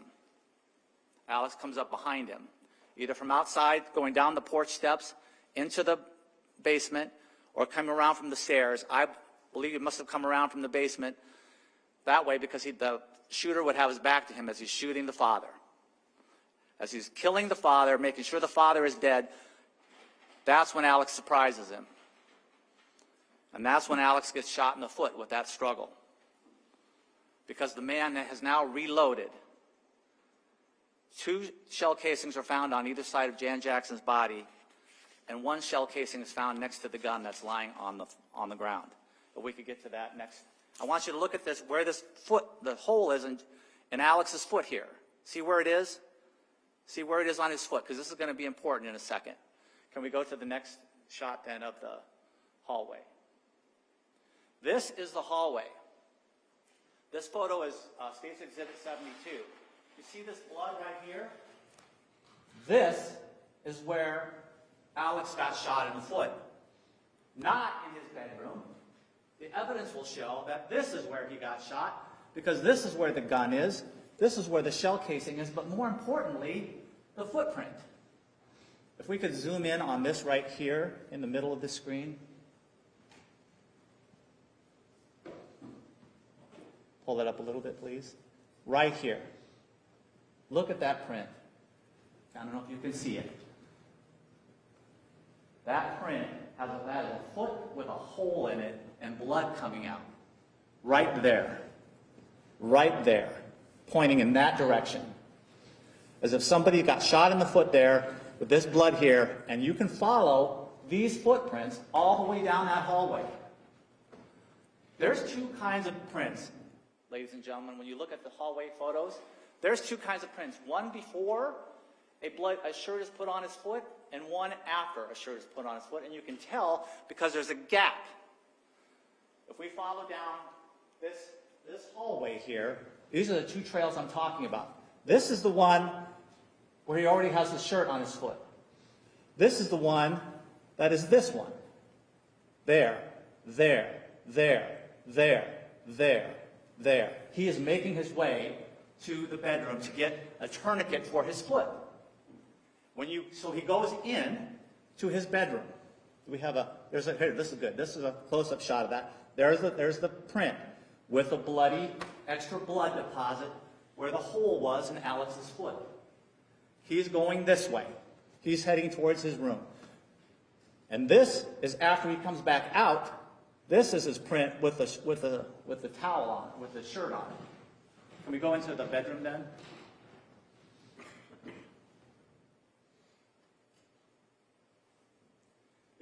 This is the buckle, the belt that he used to try to make a tourniquet with, that he told the police, and it broke. Next picture, please. This is his bed. This is where, obviously, the belt broke. There's a pool of blood here, which would have collected while Alex tried to put a tourniquet on his foot. And this is obviously that blood bleeding out from that hole in his foot, right there where it came to rest on the side of the bed as he sat on the bed. Now, did he hop into his bedroom, and that's why there's not a print going in that direction? We don't know.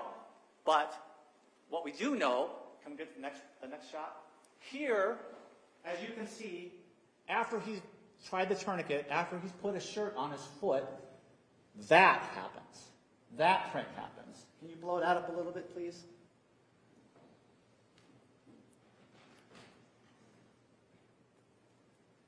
See the gap here? The gap in the bloody print. That's where the shirt was wrapped around Alex's foot. Can we go back to the hallway now, please?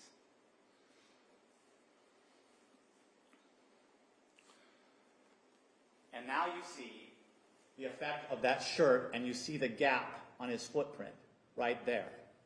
Coming back this way to check on his father. How do we know that it happened this way? Well, we don't, but it's a fair interpretation of the evidence. But let's consider what the state thinks happened. Can we pull back to that original shot? Is there another one that has a gun in it? There, right there. Are we to believe that Alex took that gun all the way into his bedroom, shot himself in the foot, then covered up his bloody foot with a tourniquet, and then picked up that gun again and drug it all the way back there and left it right there? That gun would be covered with blood. And it's not. There's no blood on this gun. This is where he bled. The gun falls here. There's a shell casing right there. There are 2 shell casings on either side of Mr. Jackson. And that's because that's where the killer was shooting Mr. Jackson when Alex surprised him. Otherwise, can we go back to that one again? The further one. How else does this blood get here? If it wasn't from the conflict with the intruder and he gets shot, how else would this blood get here?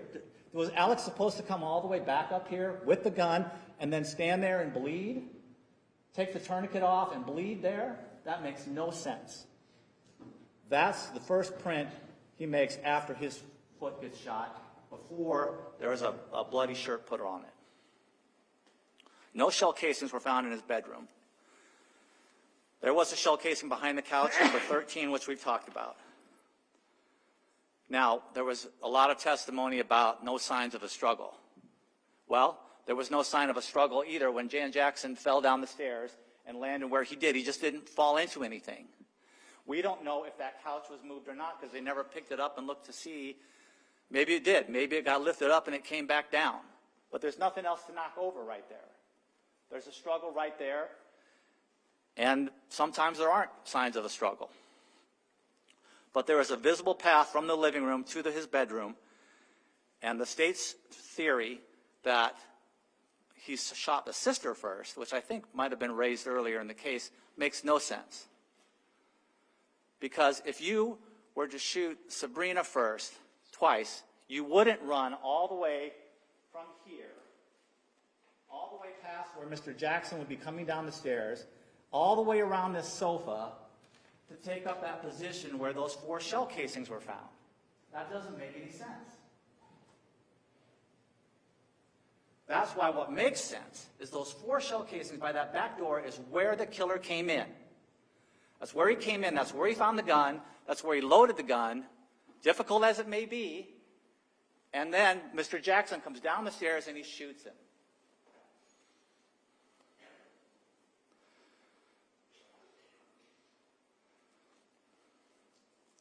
And again, the number of times that Sabrina was shot would indicate, I would argue, that the killer was out of ammunition at that time. And yes, we obviously would agree that that weapon had to be reloaded. On the 911 call, do we have that first? Can we play the first?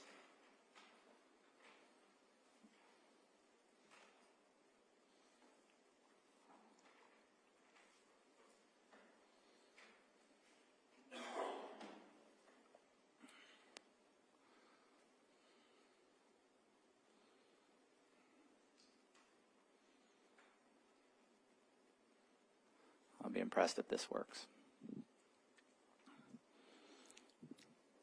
That's okay.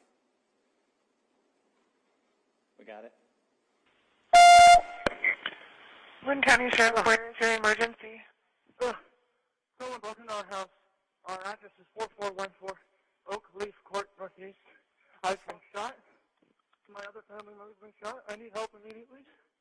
Okay, I'm getting Cedar Rapids on the line here.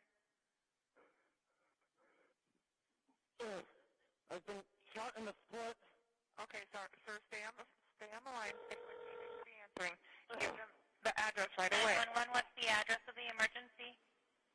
4414 Oak Leaf Court, Northeast. Okay, what's going on? Someone broke in. Okay. I've been shot. You've been shot? I just been shot. Okay, thank you. That wasn't great sound quality, but what he says on that first call is, I've been shot. My other family member's been shot. Now, the big difference between a possessive S and a plural S would be, if you were talking about all of your family members, you would say, my other family members have been shot, not my other family members been shot. That's the possessive use of the S. In other words, my family member, his father's been shot. And that's clear from the rest of this call.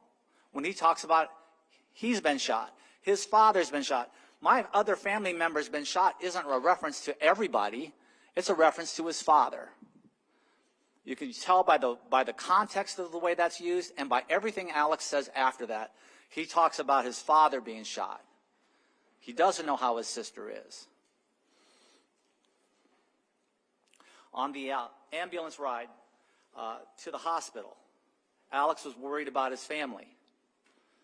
He says, my sister okay? And that's about the 8:56 mark. At the 8:59 mark, Alex says, did they get an ambulance for my dad?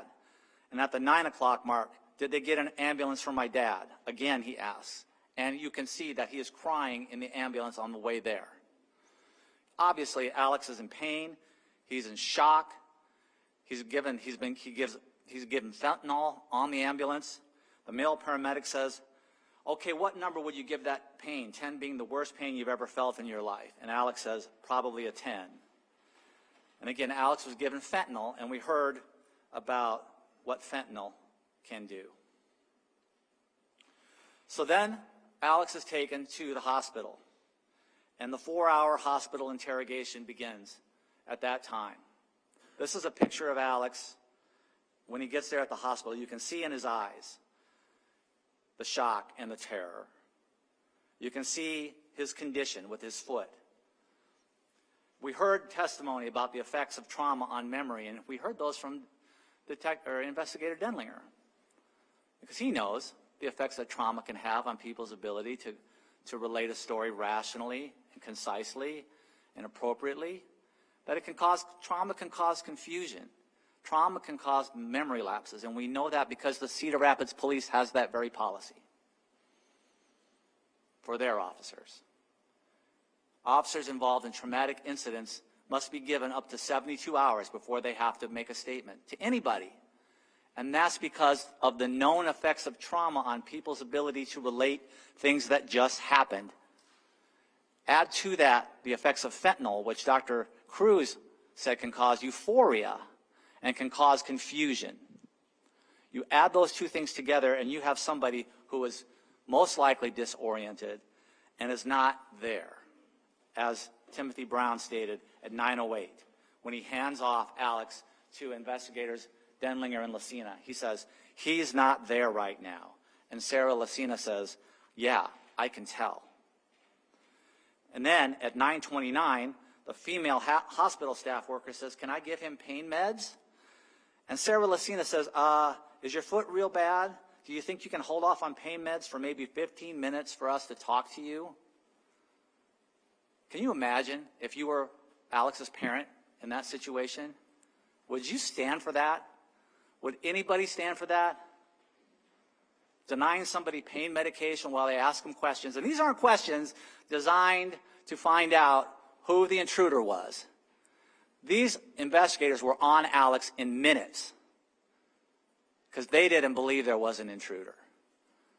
This is before they'd even been to the crime scene. This is before they ever knew anything about any cameras or dog tracking or anything. They were on Alex. Yeah, sure, they acted nice, but the most important thing is Alex was nice. Alex was polite. Everything that people said about Alex, he demonstrated in that interview, in that interrogation. He was polite to the officers. Even when they insulted him, he was polite to them. When they show up,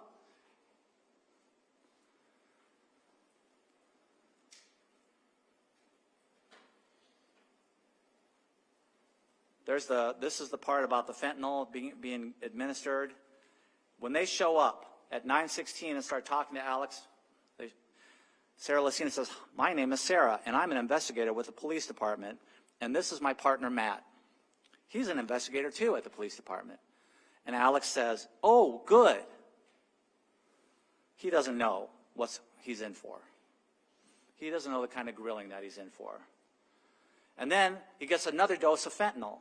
And Alex says, "What is that?" And the female hospital staff says, "Fentanyl, the same medicine they gave you in the ambulance." 3 minutes later, under the influence of this drug, Alex says, "My mom is here," or you can hear that at 9:47 on the interview. I asked Investigator Denlinger, and he agreed that that's what Alex said. At 10:14, when it becomes obvious to Alex that they're directly accusing him of this crime, he says, "I didn't do it, okay? I would never hurt my family. They're important to me. I love them. You may not understand that, but I love them." Then comes the false accusations about the cameras.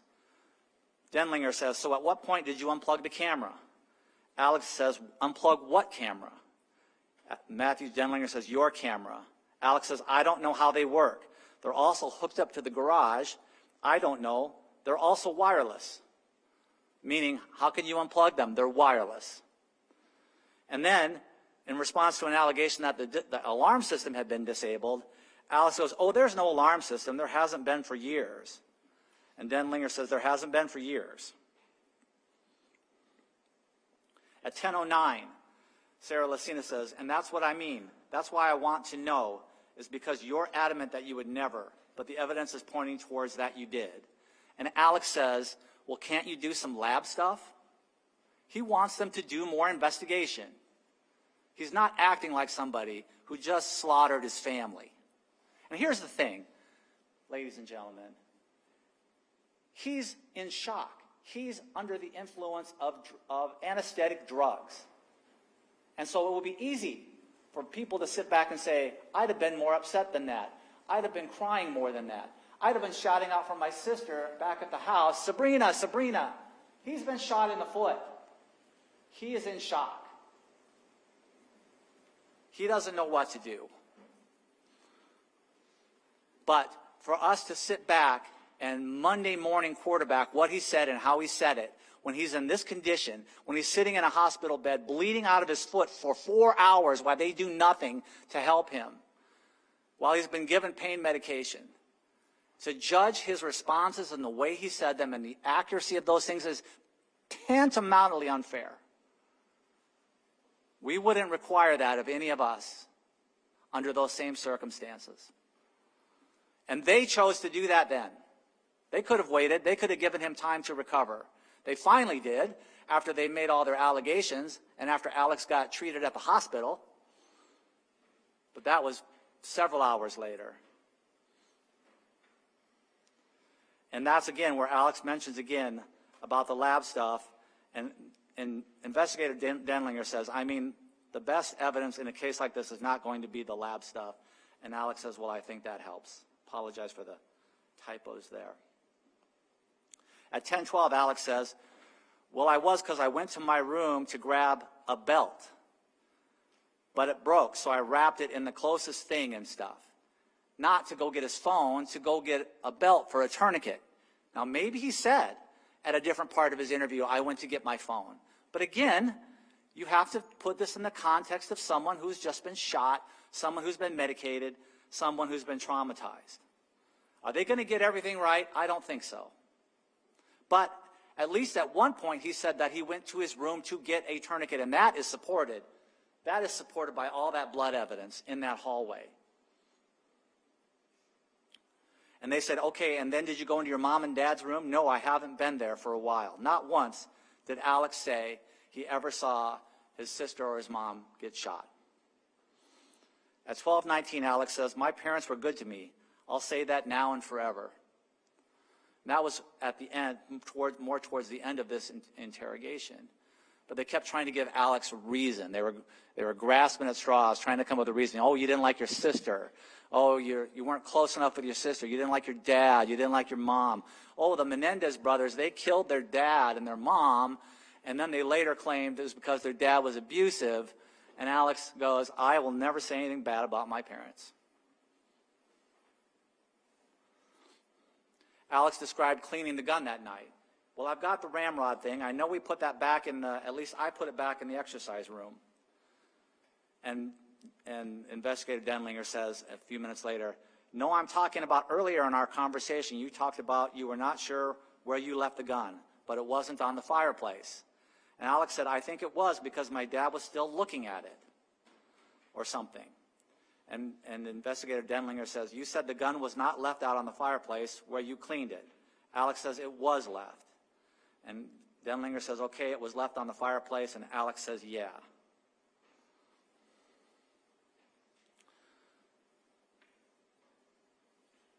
At 8:53 p.m., after Alex was discharged from the hospital, he was taken to the Cedar Rapids Police Department. And that's where he made the comment about his parents, and that they don't usually lock their doors. And then Denlinger says, well, what's your sister's password for your phone? Is it Daddy's favorite, #1? Which was one of the last in a long line of disparaging remarks that Mr. Denlinger made about Alex during the course of that conversation. He said, who's going to support your Chick-fil-A habit? What are you going to do, get a job playing Halo, being the #1 guy on Halo? And through all of it, Alex was polite. Through all of it, Alex didn't reciprocate. Through all of it, Alex denied killing his family and wanted them to do more investigation. Can't you look around some more, he said at one point. Can't you do some more investigation? We heard some testimony about the dog, Corsa. Corsa's a good dog. She's been trained in tracking. She's been trained in explosive detection. And we had a dispute about whether dogs could smell disturbed vegetation or crushed grass. And Mr. Scheer tried to ask Mr. Hyen about a couple of studies. Didn't show them to him, and asked him about them. And Mr. Hyen had never heard of any studies that said that a dog can smell human odor and crushed vegetation. It doesn't really matter for this case. It's just an example of how Officer Buckles doesn't know everything that he's talking about when it comes to dogs. Mr. Hyen does. He's been doing it his whole life. He trains the police officers. He used to, before he changed his jobs to doing what he does now as consulting. He's been all over the world, Mr. Hyen. And he evaluated Officer Buckles' job of tracking and found a number of problems with how Corsa performed and how he handled that dog. Why does this matter?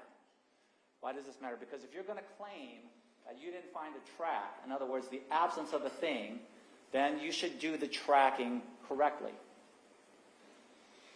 And it was Mr. Hyen's position that Officer Buckles did not do the tracking correctly. One of the reasons was the dog was panting so badly. And Officer Buckles' own training logs showed that Corsa had a history of panting, and that would interfere with her ability to smell. Corsa had no tracking experience over gravel. And if a dog can smell human odor, then you could track her over concrete. Did Officer Buckles once try to track that dog over concrete? No, because he knows. And this track is 40 minutes old at best. Now, of course, it did locate some tracks where officers had been before. But they had just recently been there. I mean just recently, just within a couple of minutes. So that plus the fact that they had been through the backyard, as Mr. Scheer pointed out, had contaminated the scene for a dog to smell an independent track. Dogs can't distinguish between one track and another, except in terms of the age of the track. And if the dog isn't on the track, it's not going to smell the track. It's not going to be standing 20 feet away and go, oh, the track is over here. You have to bring the dog within range of its snout to do that. And yeah, obviously dogs can smell human odor. If you're right there, or if you've just left a room, they could do that. What Mr. Hyen is saying is they don't leave it on the track that you can smell 40 minutes later.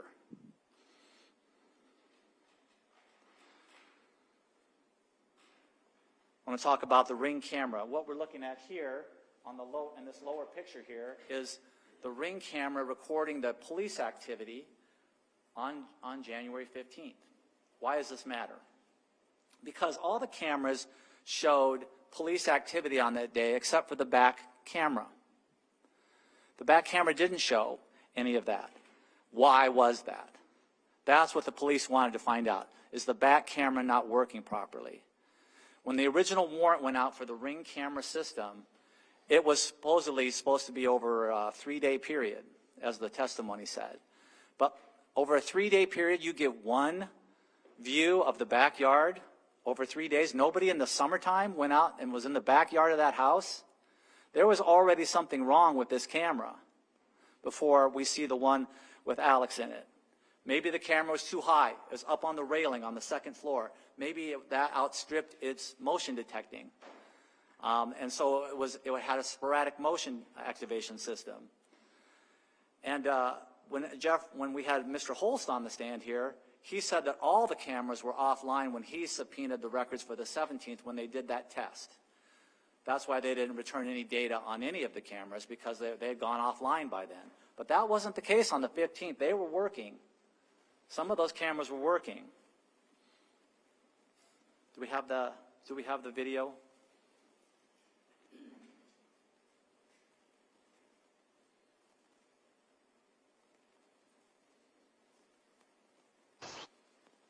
Stop there. So, what are we seeing here? This is the day before. This was I think the testimony was late afternoon. There's Alex.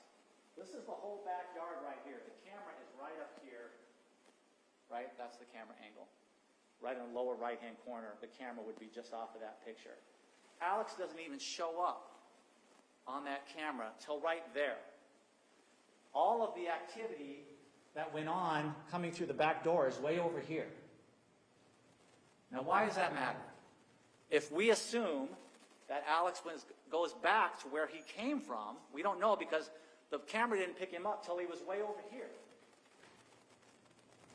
where no intruder might have ever been.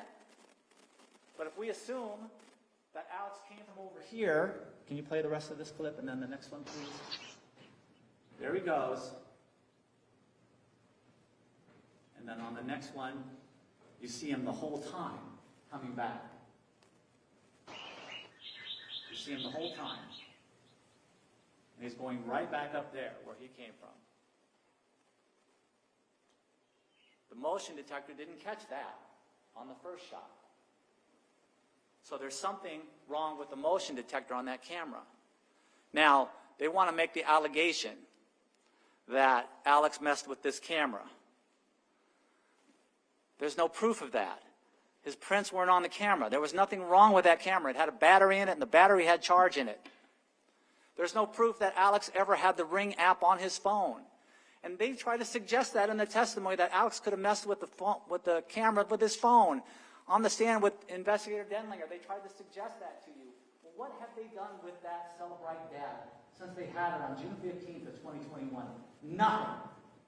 Nothing until they brought it up on the stand, and then we had our guy look at it. Then they decided they might want to look at it. But they'll make the allegation. They'll make the allegation that he messed with that phone without any evidence whatsoever to support that. And so then what happened? Investigator Holst went and looked at it and said the exact same thing our guy said. Same thing Mr. Lyon said. Here's the two incidents where the Ring app was last used by the parents. Nothing on the kids' phones, which would be consistent with the fact that the kids had nothing to do with the camera system. That's the parents that do that.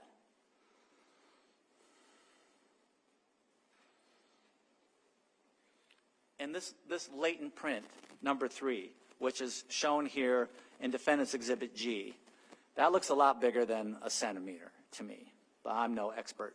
Looks like we got at least 2 centimeters on there, and it goes way down here. Here's the thing about that latent print that we went around and around with Investigator Bosenberg about. It is one thing to say you can't match a print. It's another to exclude someone. You don't need the same amount of information. You need several points of comparison to say this is a match. But all you need is an inconsistency to exclude someone. Don't tell me that you didn't take that print and compare it to Alexander Jackson's to see if you could exclude him. That would matter. That would be important. And I believe that was done. It would make sense. It would be logical. And then he only submits this print for identification into the state database. What if this print is the print of the intruder? What if this print comes back to somebody who had no business being in that house?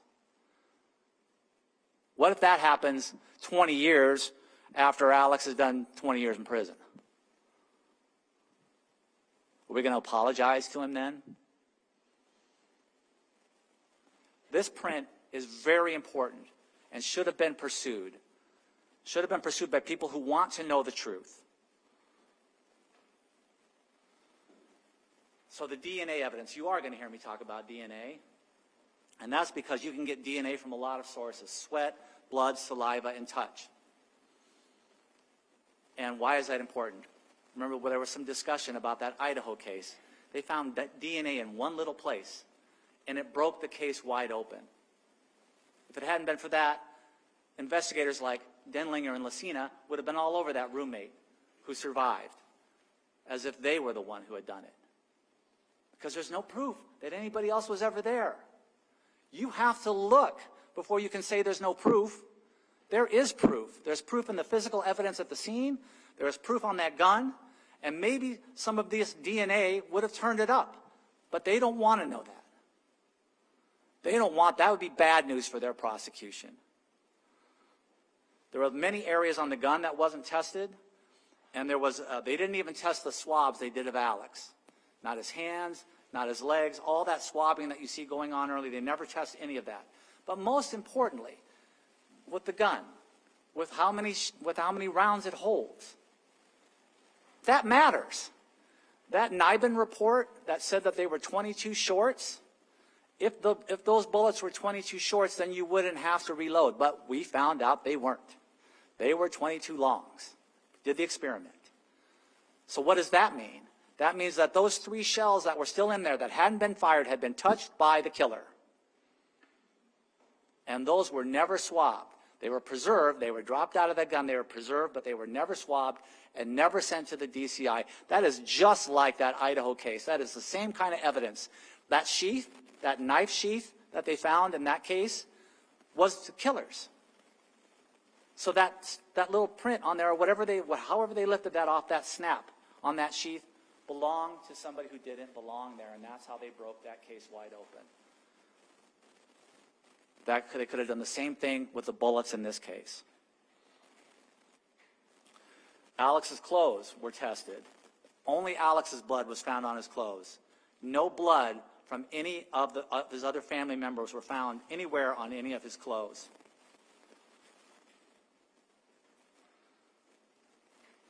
We heard some testimony about a neighborhood canvas. And the court already read you the instruction on that. Officer Barber interviewed the workers, I think, Investigator Dunbar interviewed some neighbors. That's not evidence. What they said, those people said, is not evidence and is not to be considered. They didn't call these people as witnesses. They didn't call the workers. They didn't call the other neighbors. And so that evidence is not to be considered by you, what the officer said. It was only offered to show why the officers went to certain places. But the substance of what those people said, the testimony, what the officers claimed those people said, is not evidence. Remember when Investigator Dunbar was on the stand and he was talking about whether or not the people from Usher's Ferry ever got back to him? He was about to say they did, and then he corrected himself. And that's the reason why this kind of stuff is unreliable. But the court is specifically instructing you. If those people had testified, we'd have been able to ask them questions like, were you looking in this direction? Were you looking in that? What were you doing when all of this happened? And then the statements made by the police and their interrogations and their tactics, what they say to people, what you hear Investigator Denlinger and Investigator Lucina say, that is also not evidence. It's only to be considered in terms of Alex's response to those questions. We heard the state fish around in this case for some sort of a motive. Was it inheritance? They have no proof that Alex would inherit. They have not testified about a will, whether there is a will, whether there isn't a will, what it says, or whether Alex even knows. There was some question about the sister being bisexual, that somehow that would be something motive for Alex to kill his sister. Well, you hear Alex later in the interview when they start questioning Alex's sexuality. Alex said, I'm not, I'm straight, but if I wasn't, my parents would be open to that. He says that right in there. It's not a motive. His grades dropping during COVID, that's a reason to kill your whole family? Or he didn't have a job? How many kids didn't? How many kids had their grades drop during COVID? And Alex said that his father was treating him fairly, that his father was letting him make his own mistakes.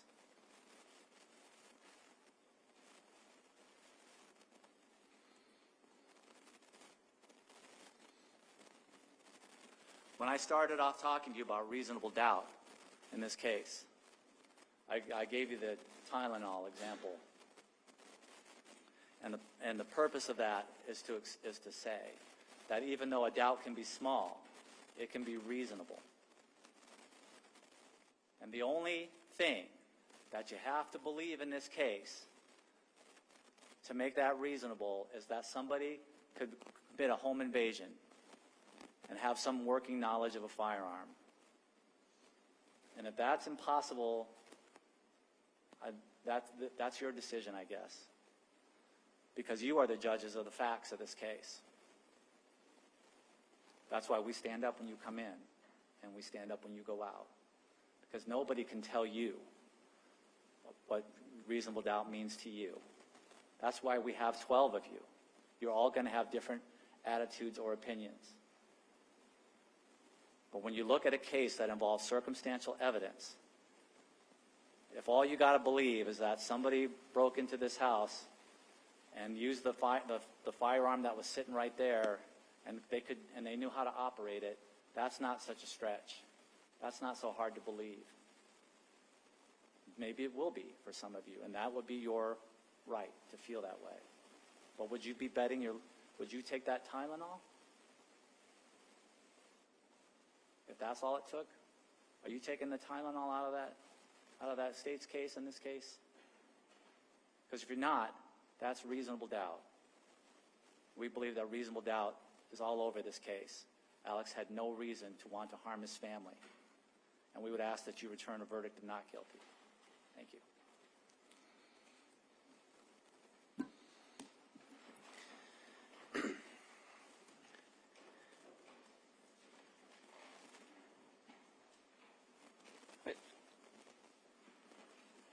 Ladies and gentlemen, before we proceed with rebuttal, why don't we just stand up real quick?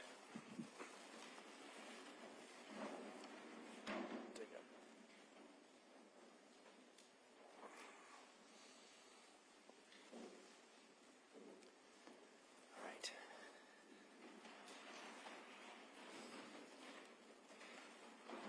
Ms. Slaughter, do you have a rebuttal argument you wish to make? All right, you may go ahead. Do you need the AV system? Okay. All right, well, just let me know, obviously.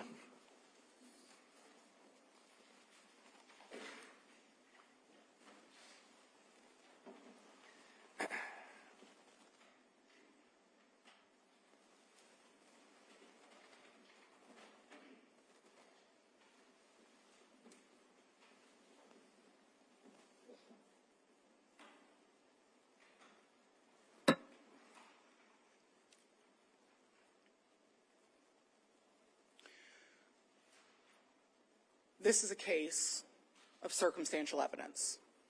That's what Mr. Johnston said when he stood up here in front of you. I don't disagree with that. DNA itself is circumstantial evidence. It says that someone's DNA is there, but it doesn't tell you how it got there, right? That's what circumstantial evidence is. It's evidence that does not have that direct source that someone's going to sit up there and tell you that they heard it, they saw it. That doesn't make it any less effective or any less true or mean that you give it any less weight. We said that in the beginning, that you as jurors get to evaluate the evidence and that you get to put the amount of weight on any one given piece of evidence that you want to put on it and use that to paint the picture. There's circumstantial evidence in this case because no one else was there to see the defendant murder his family. One important factor in this case that everybody keeps talking about is evidence and what evidence existed. But let's not forget that the absence of evidence is also evidence. And ladies and gentlemen, there's a whole lot missing from those cameras. And there's a whole lot missing from those cameras because there was not an intruder. The defendant wants you to believe, ladies and gentlemen, that sometime during the early morning hours of June 15th, 2021, the black guy in all black with a ski mask and gloves and green shoes is lurking around this secluded cul-de-sac full of affluent people who are out walking their dogs and enjoying their morning, and no one saw him. And no video cameras picked him up, including the 4 video cameras attached to the Jackson home and the camera across the street that live streams everything. It doesn't stop. Investigator Denlinger told you that he watched 6 hours of footage from the Nest camera from the Yang house, and there was nothing. We can go back and forth about what happened to the backyard camera. We looked into it. We can't prove it one way or another. It's very coincidental, though, that the one camera in the Jackson household that could confirm the defendant's story about the random black guy in all black with green shoes and a ski mask and gloves made it to that back door and didn't get picked up on the camera that caught Alexander Jackson walking the exact same path the night before. I don't know what happened to the camera. We couldn't prove it. Had experts look at it. They analyzed it. For whatever reason, it didn't work. But that's coincidence. None of the other neighborhood cameras found this person. And then Mr. Johnston stands up here, and now the story is that when the defendant heard the gunshots, he ran out the back door and came down the steps and then went around to the back door and in, and that didn't pick him up on camera either.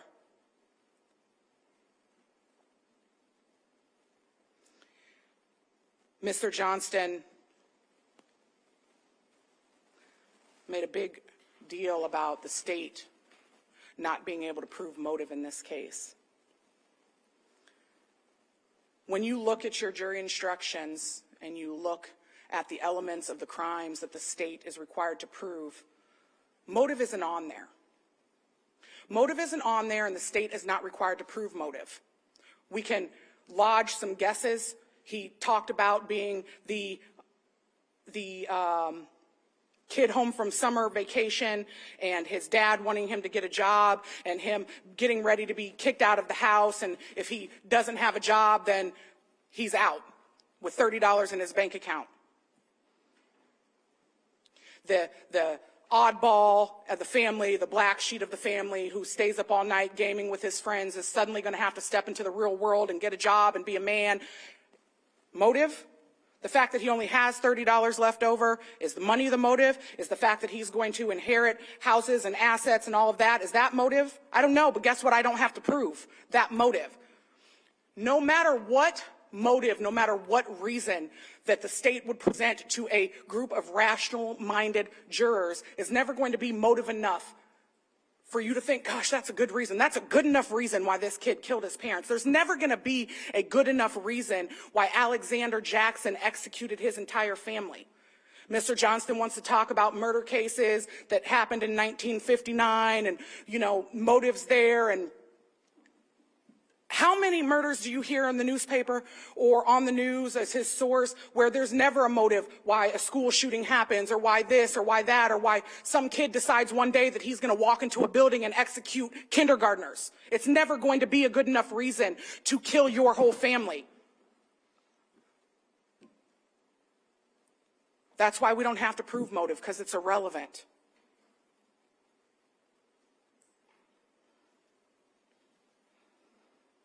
The defendant on this fentanyl is so doped up and euphoric that he can't form thoughts. Ladies and gentlemen, you get to see and hear how the defendant responds and how the defendant reacts when he's at home laying in that hallway with his foot wrapped up. You get to hear his tone of voice. You get to hear how he answers every question with a question and the weird inflection in his noise. That doesn't change before the fentanyl or after the fentanyl. The idea that 320 pounds and 100 mgs of fentanyl is going to make him so ill-lucid that he cannot form rational thought and he can't explain to you the details that just happened. My family was just executed. My dad is laying in front of me in a pool of blood with gunshot wounds, and I can't tell you any more than that limited information that he just gave. That makes no sense, ladies and gentlemen. The only person that Alexander Jackson was worried about on June 15th was himself, because he slips in a couple sentences, is my mom okay? Is my sister okay? He never had concern for his father. He never checked on his sister. He never checked on his mother. He never called out their names. He never crawled an extra 4 inches to peek around the corner to see if his sister, whom was laying in bed, was okay. Never tried to resuscitate his father, never shook him, never told the 911 caller, listen, it's just my foot, who cares? My dad is laying here dying, if not dead. The only person that Alexander Jackson cared about on June 15th was himself, ladies and gentlemen, and that's because he killed his family members. He has to make himself look like the victim. There's 4 victims in this household. There's 3 victims in this household and 1 murderer, and that murderer is Alexander Jackson.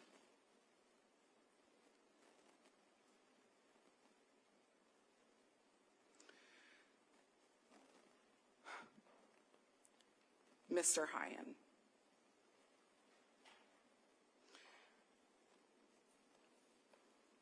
Mr. Hyen basically took the stand and said that none of the K-9 units used in police agencies across the United States are any good, because that's not how he learned it in Germany back in the 1990s. He doesn't think that he should be certified in any of the certifiable programs that are used by law enforcement agencies across this country, because he just doesn't think they're good enough. If you look at Mr. Hyen's CV, his curriculum vitae, which is the same thing as a resume, any notable experience that he had was in the 90s. 90s doesn't sound like that far away when you think about it, but that's over 30 years ago. He wants to say, oh, there's a couple things missing from the early 2000s, but he also said that if it's not written down, it doesn't exist. You can't even keep your resume up to date, and you're coming in here testifying as an expert witness because some dog class that you took in the late 80s and early 90s tells you that German dogs do it better than all of the police forces in the United States do it. It's a joke. He contradicted himself so many times that I don't even know what his testimony was. In 1 minute, he's saying, this is where the entry point to the backyard should have been. This is where Officer Buckles should have started that track. And then he points at the area that was most heavily contaminated by EMTs and law enforcement agencies. And then he says, well, the dog can't smell human odor. The dog can only pick up vegetation. It's too hot for the dog to do any tracking. Wait, ladies and gentlemen, right here, Officer Buckles is pulling the dog away from a verifiable scent. You can see the way the dog puts their nose down that they smell something. Well, which is it? The dog can't smell or the dog can smell? Then he says, again, you know, as the dog gets closer to the house, it's too hot, and I quote this, it's too hot, it's dangerous for the dog to be working in this heat. Not 2 seconds later, he says, look how the dog picked up that track, but we're not going to count that track because that's a contaminated area where the officers went. Dogs can't track across concrete, and dogs can smell illnesses. Dogs find people buried under rubble after explosions. Dogs do all of these amazing things, which is why they're used. But because Mr. Hyen got a training class in the 90s from Germany, we're just supposed to discredit all of the canine work, both medical and emergent and law enforcement that canines do in this country because Mr. Hyen said it's not good? Stop it.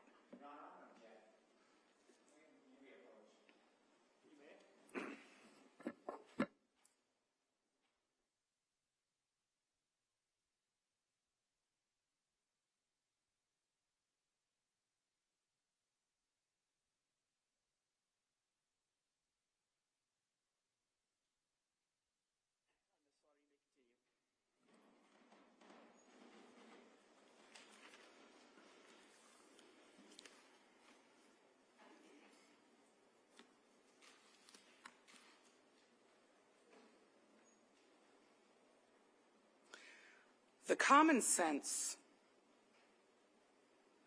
that Mr. Johnston talked about, that I talked about,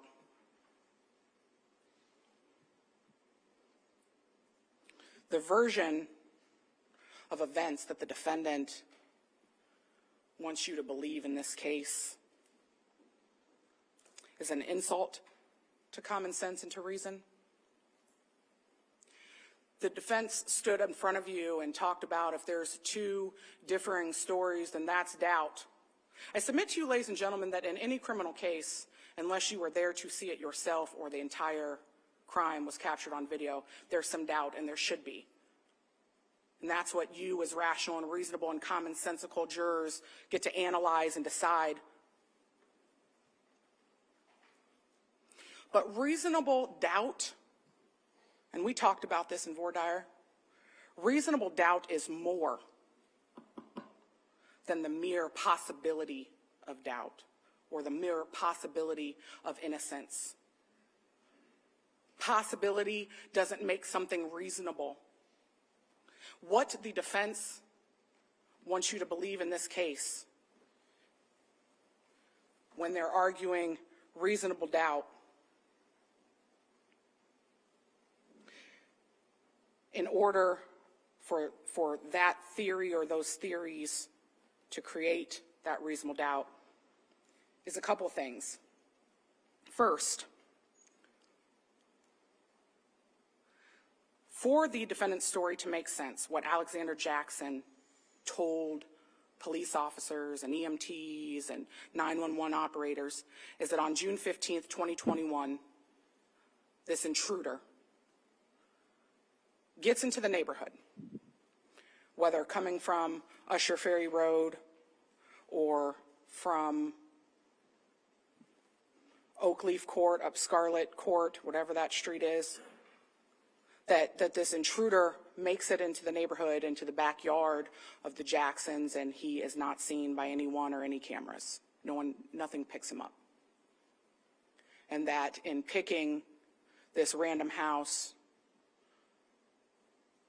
that is secured by cameras but not by locked doors, that he picks the random house with the back door unlocked. Even though on the video camera, the front door is locked, the garage door is locked, all doors are locked in this house except that basement door. Lucky, coincidental. Then you have to believe that this armed intruder came into this house for one of two purposes.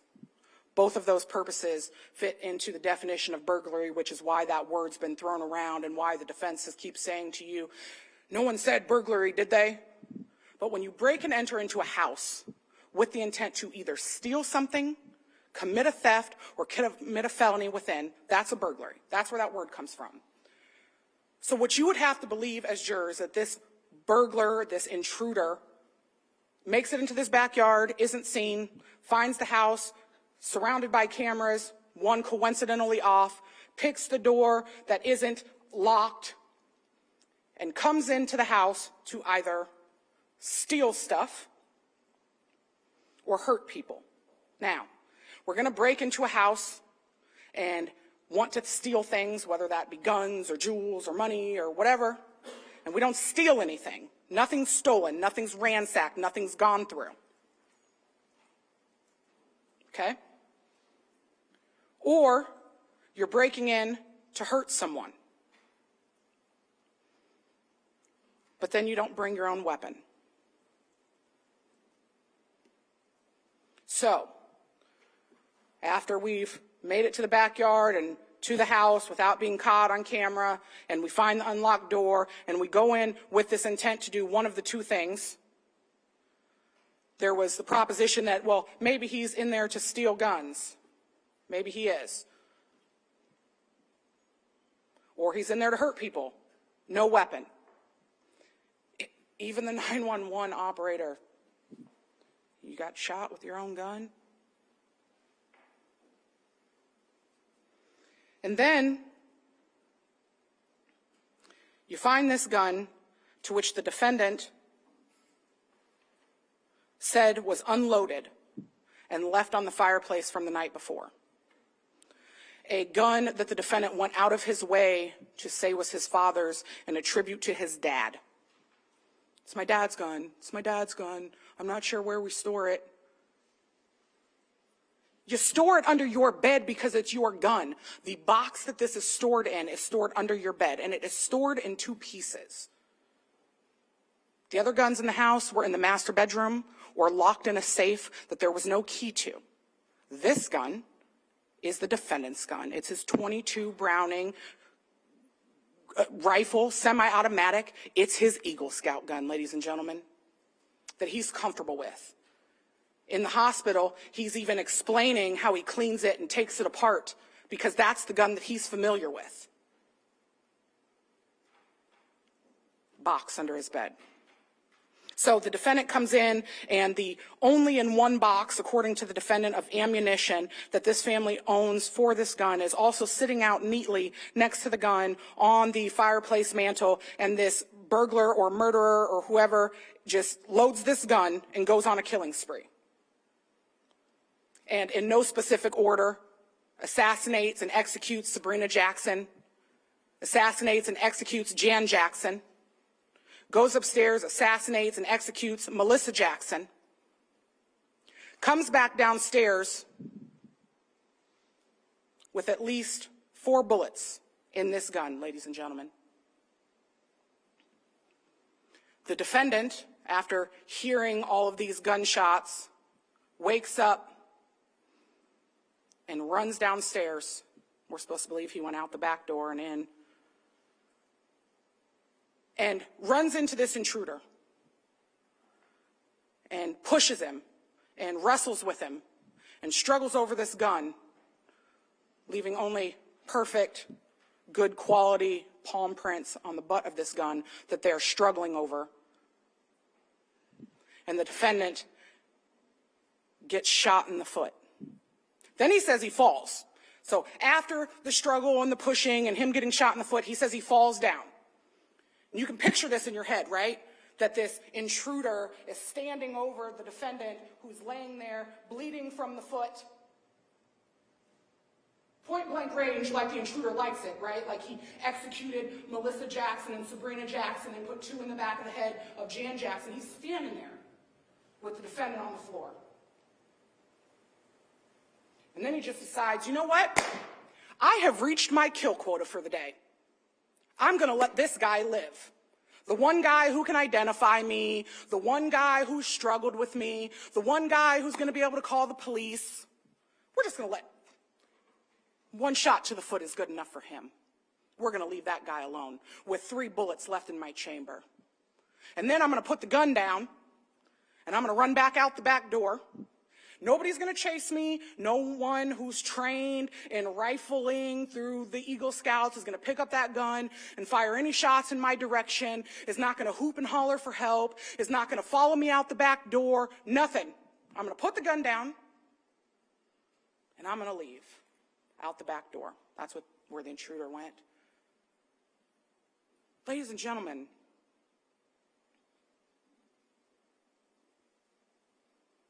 that makes zero common sense. Zero. Mr. Johnson stands up here and suddenly he's an expert in bloody footprints and void marks, and there aren't any bloody footprints going into that bedroom where the defendant said his phone was. There is blood spatter in there. There is a deep-seated blood spot next to the bed where you see those spatter marks. There's no shell casing in there. There's no shell casing around the other dark spot behind the couch.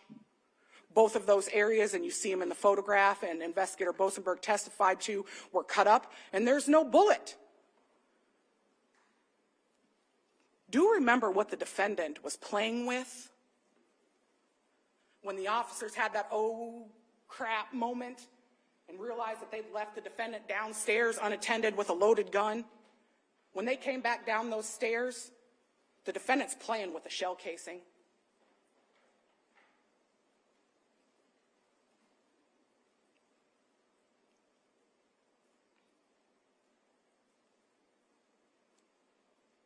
Getting shot didn't hurt as bad as he thought he would.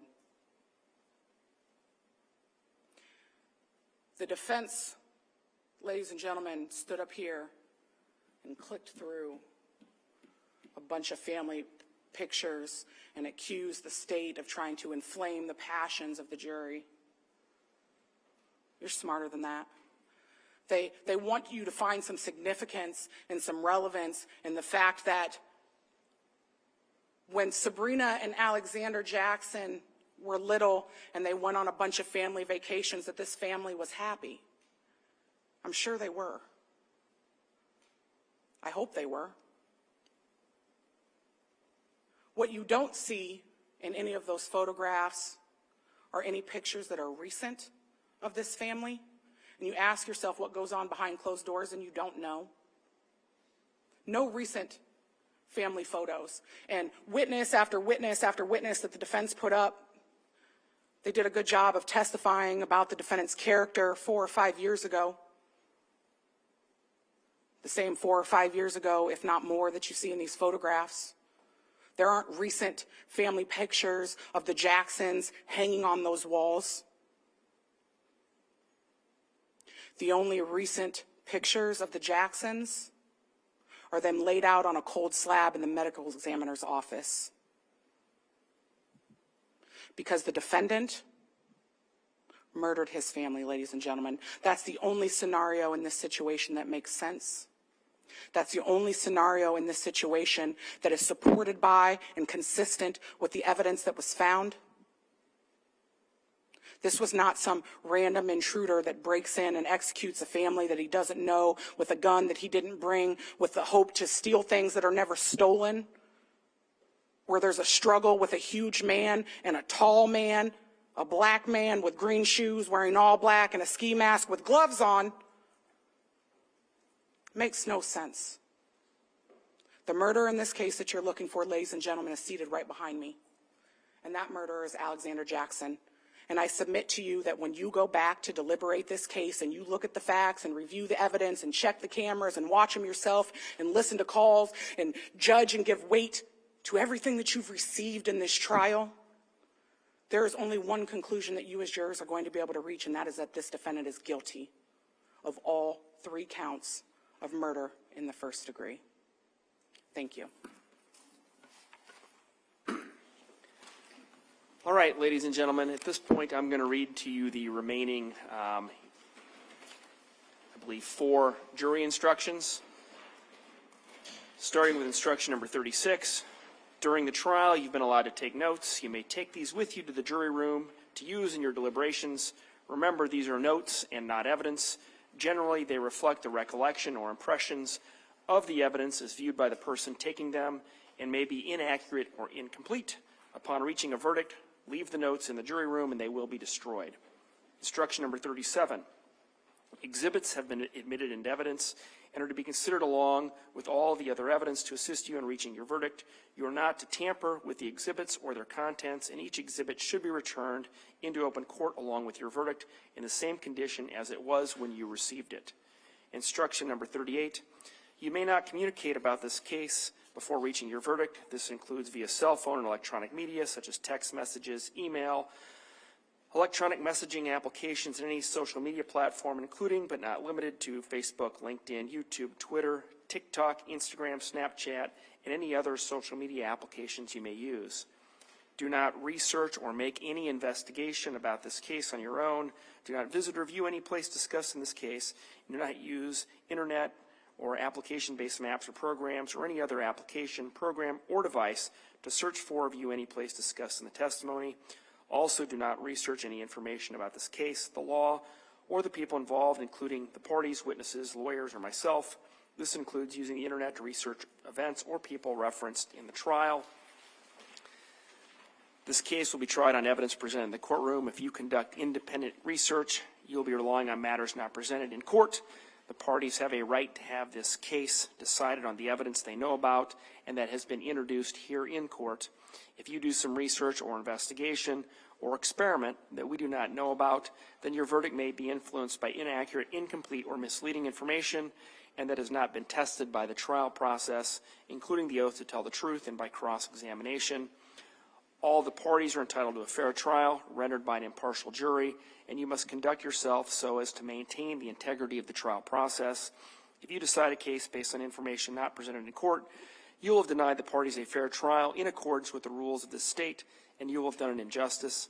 It is very important that you abide by these rules. Failure to follow these instructions may result in the case having to be retried and could result in you being held in contempt and punished. Instruction 39. When you begin your deliberations, you should select a foreman or forewoman. He or she shall see that your deliberations are carried on in an orderly manner, that the issues are fully and freely discussed, and that every juror is given an opportunity to express his or her views. In order to return a verdict, each juror must agree to it. Your verdict must be unanimous. When two or more alternative theories are presented, or where two or more facts would produce the same result, the law does not require each juror to agree as to which theory or fact leads to his or her verdict. It is the verdict itself which must be unanimous, not the theory or facts upon which it is based. It is your duty as jurors to consult with one another and reach an agreement, if you can do so without compromising your individual judgment. Each of you must decide the case for yourself, but do so only after an impartial consideration of the evidence with the other jurors. During your deliberations, do not hesitate to re-examine your view and change your opinion if convinced it is wrong, but do not change your opinion as to the weight or effect of the evidence just because it is the opinion of the other jurors or for the mere purpose of returning a verdict. Remember, you are not partisans or advocates. You are judges of the facts. Your sole duty is to find the truth and do justice. Occasionally, after a jury retires to the jury room, the members have questions. I have prepared the final instructions only after carefully considering the evidence presented in the case with the lawyers. I have tried to use language which is generally understandable. Usually your questions about the instructions can be answered if you carefully reread them. If, however, you do find it necessary to ask a question about the instructions, you must do so in writing. I cannot communicate with you without first discussing your questions and the potential answer with the lawyers. The court attendant who works with you in this case from now on is in the same position as I am. She will take an oath not to communicate with you about your deliberations. She has not spoken to you during the trial except about the mechanics of being a jury.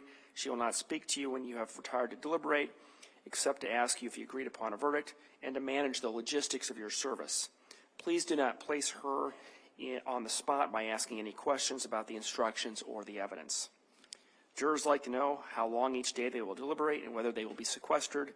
How long you deliberate any day between the hours of 8:15 a.m. and 4:30 p.m. is up to you. You will not be sequestered. That is, you'll be free to go home each evening if you deliberate more than one day. You will stay together during the day, including meals. Finally, if you need to notify anyone about the time that you will be here, please notify the court attendant, and we will make a phone available to you. Also, if you need confirmation of your attendance to keep peace with your employer, the clerk's office will provide you with the appropriate documents. Instruction number 40, forms of verdict have been prepared for you and attached to these instructions. You're a four-person. Each fellow juror will sign the form of verdict, which accords with your findings. When you have agreed upon a verdict and the forewoman or forewoman has signed the verdict form, please notify the court attendant. All right, ladies and gentlemen, I've read to you all the jury instructions. Just a couple other things. I'm going to send the original back with you. It's signed. It's the same as the ones I've given you, except for the few little typos that we discussed. I've corrected those on the original. There were a couple extra thes that I crossed out and initialed. You'll need to make sure this comes back with the verdict attached with a binder clip to the original jury instructions will be the verdict forms. There is one form of verdict for each of the 3 counts, and each of the forms of verdict has 4 different possible alternatives, which you will select after you've completed your deliberations. A couple other things. All of the exhibits, almost all of the exhibits will come back to you when you deliberate. We will provide you eventually with a laptop that does not have any internet access or anything that will allow you to view any of the video exhibits. We'll have CDs and you'll be able to watch those. 3 of the exhibits I've discussed with counsel. That would be State's Exhibit, 4 of the exhibit, I believe State's Exhibit 155, which is the firearm itself, and then State's Exhibits 172, 173 and 174, which are the live ammunition. We're not going to be sending back with you folks. If for some reason you decide you'd like to view those, simply notify the Terry, and we will make arrangements for you to view those here in open court. All right. Next, we need to select 2 alternates. Before I do that, I'm just going to say we're going to select the 2 alternates. I'll draw their names out randomly. Those 2 folks are going to be free to leave at that point. However, they are still subject to the admonition that I gave you previously. It's unlikely, but theoretically possible that something could happen to one of the 12 jurors who's here, and we would need to recall one or more of the alternates. So that's why you're still subject to the admonition that I've given. Again, don't talk about the case with anybody. Don't form any concrete opinions about this case because you will not have had a chance to deliberate with your fellow jurors. Don't do any sort of investigation about the case, and don't communicate with anybody about the case. I will ask that the 2 individuals that I select as alternates leave their telephone number with Terry. I will personally call them once a jury verdict has been reached, let them know what the verdict is, try to answer as best as I can any questions that the alternates may have had, and let them know that they are no longer subject to the admonition that I gave previously. And I'm just going to say it now, before I let the 2 alternates go. Again, I appreciate all of you, how attentive and how on time you've been, and that applies to the alternates as well.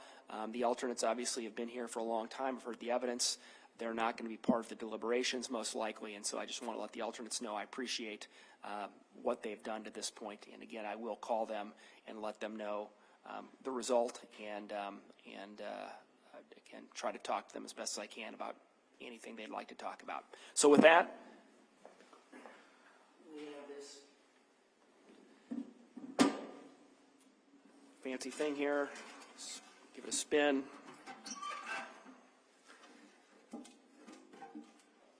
I've selected 2 names out of the 14 that were placed in there, and so our alternate jurors are going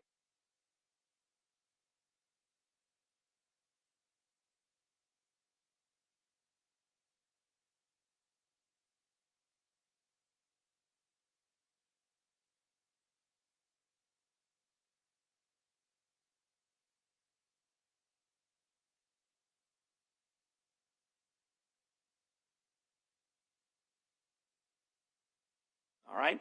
So you two are the alternates, and again, at this point, you are free to leave your notes. We'll keep those aside so that you can, if we had to resummon for some reason, you'd have those available to you, but just leave those on your chair along with your buttons and everything else.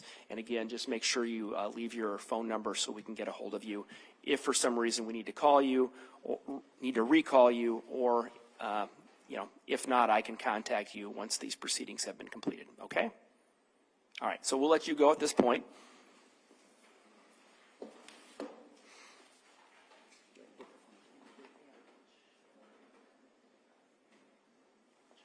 And I'm sorry, just one other thing I'll tell you. We did order lunch for everybody already, so you can talk to Terry. If you would like to stick around and get your lunch, we can make that available to you. But just stick around, and Terry will be out in just a minute to talk to you about that and to get your phone numbers, okay? All right, at this point, I need to administer an oath to Terry. Please raise your right hand.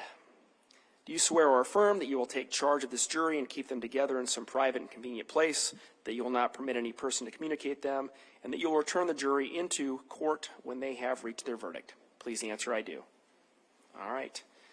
All right, with that, ladies and gentlemen, I'm going to put you in Terry's charge, and she'll, I believe, return you to the jury room, and it'll take a few minutes for us to gather up the evidence and computer and all those things, but those should be along shortly. All right?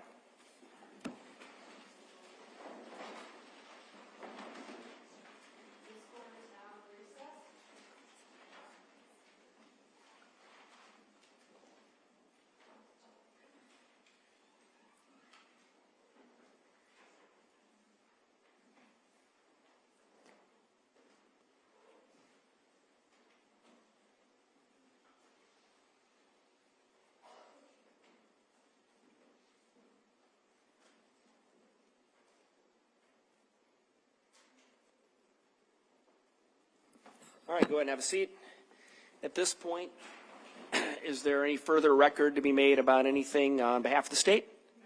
No, Mr. Johnson? Yes, Your Honor, but I'd kind of like to wait until the jurors get out of that. Sure.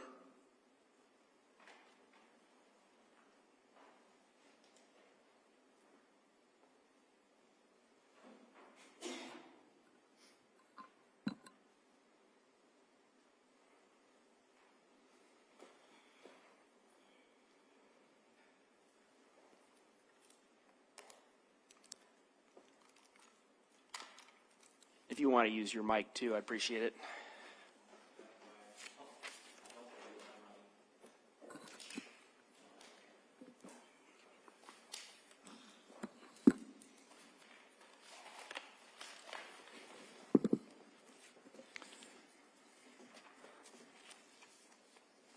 I don't know when they're going to be out of there, so I'll just start. Okay. Your Honor, we had a bench conference during Ms. Slaughter's rebuttal argument. I made an objection about her using the terms, that's a joke, and stop it. And then after I made that, she said something was an insult, and I objected to her personal commentary on the case, and that it was clear that her entire argument was her own personal opinions on things. She never once said the evidence shows or doesn't show. And because of that, Your Honor, we moved for a mistrial. Ms. Slaughter, Mr. Scheer. Obviously, Your Honor, we're resisting the defendant's motion for mistrial. Closing argument is the one place where the state is allowed to be argumentative. The rest of his argument is without merit. We're asking you to overrule and deny it in its entirety. All right. The only two statements that the court was made aware of during the bench conference, and the third one occurred after the bench conference, but was the, I think, statement referencing a joke and stop it. Again, I would agree that those statements are questionable, but in the scheme of the overall argument, I don't see that there's any sufficient prejudice or to the defendant that a mistrial would be warranted. So for those reasons and the reasons articulated by Ms. Slaughter, the motion for a mistrial is denied. Other than that, is there any further record to be made at this point, Mr. Johnson? Can we approach the bench, Your Honor? You may.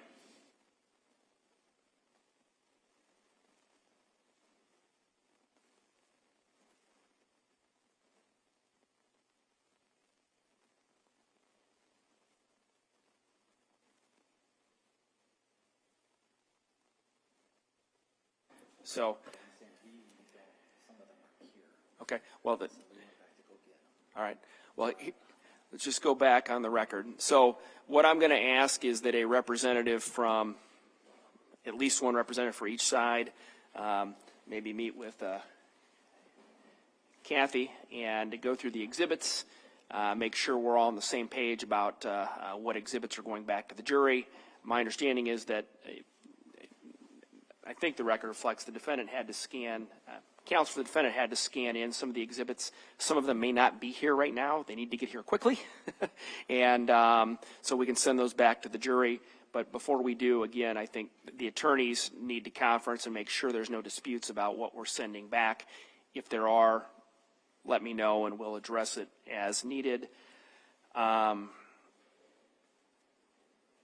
then I'm just going to ask for phone number, how I can get a hold of everybody, and we'll call if there are questions and from the juror or when we get our verdict.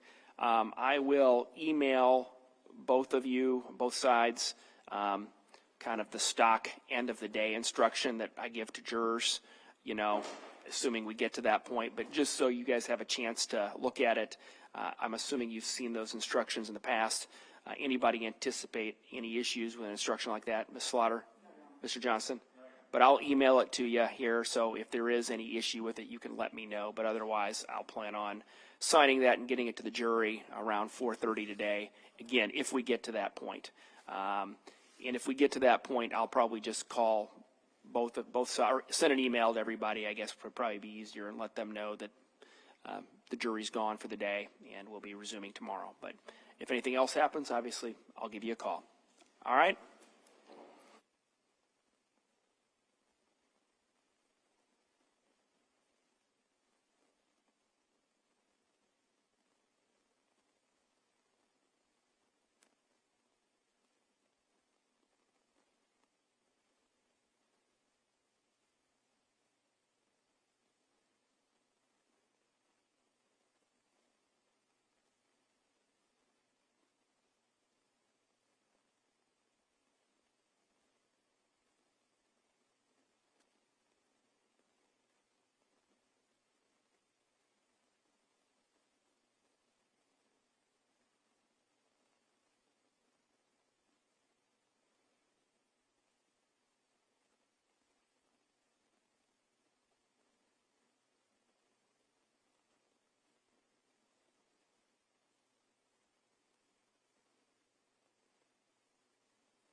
Thank you.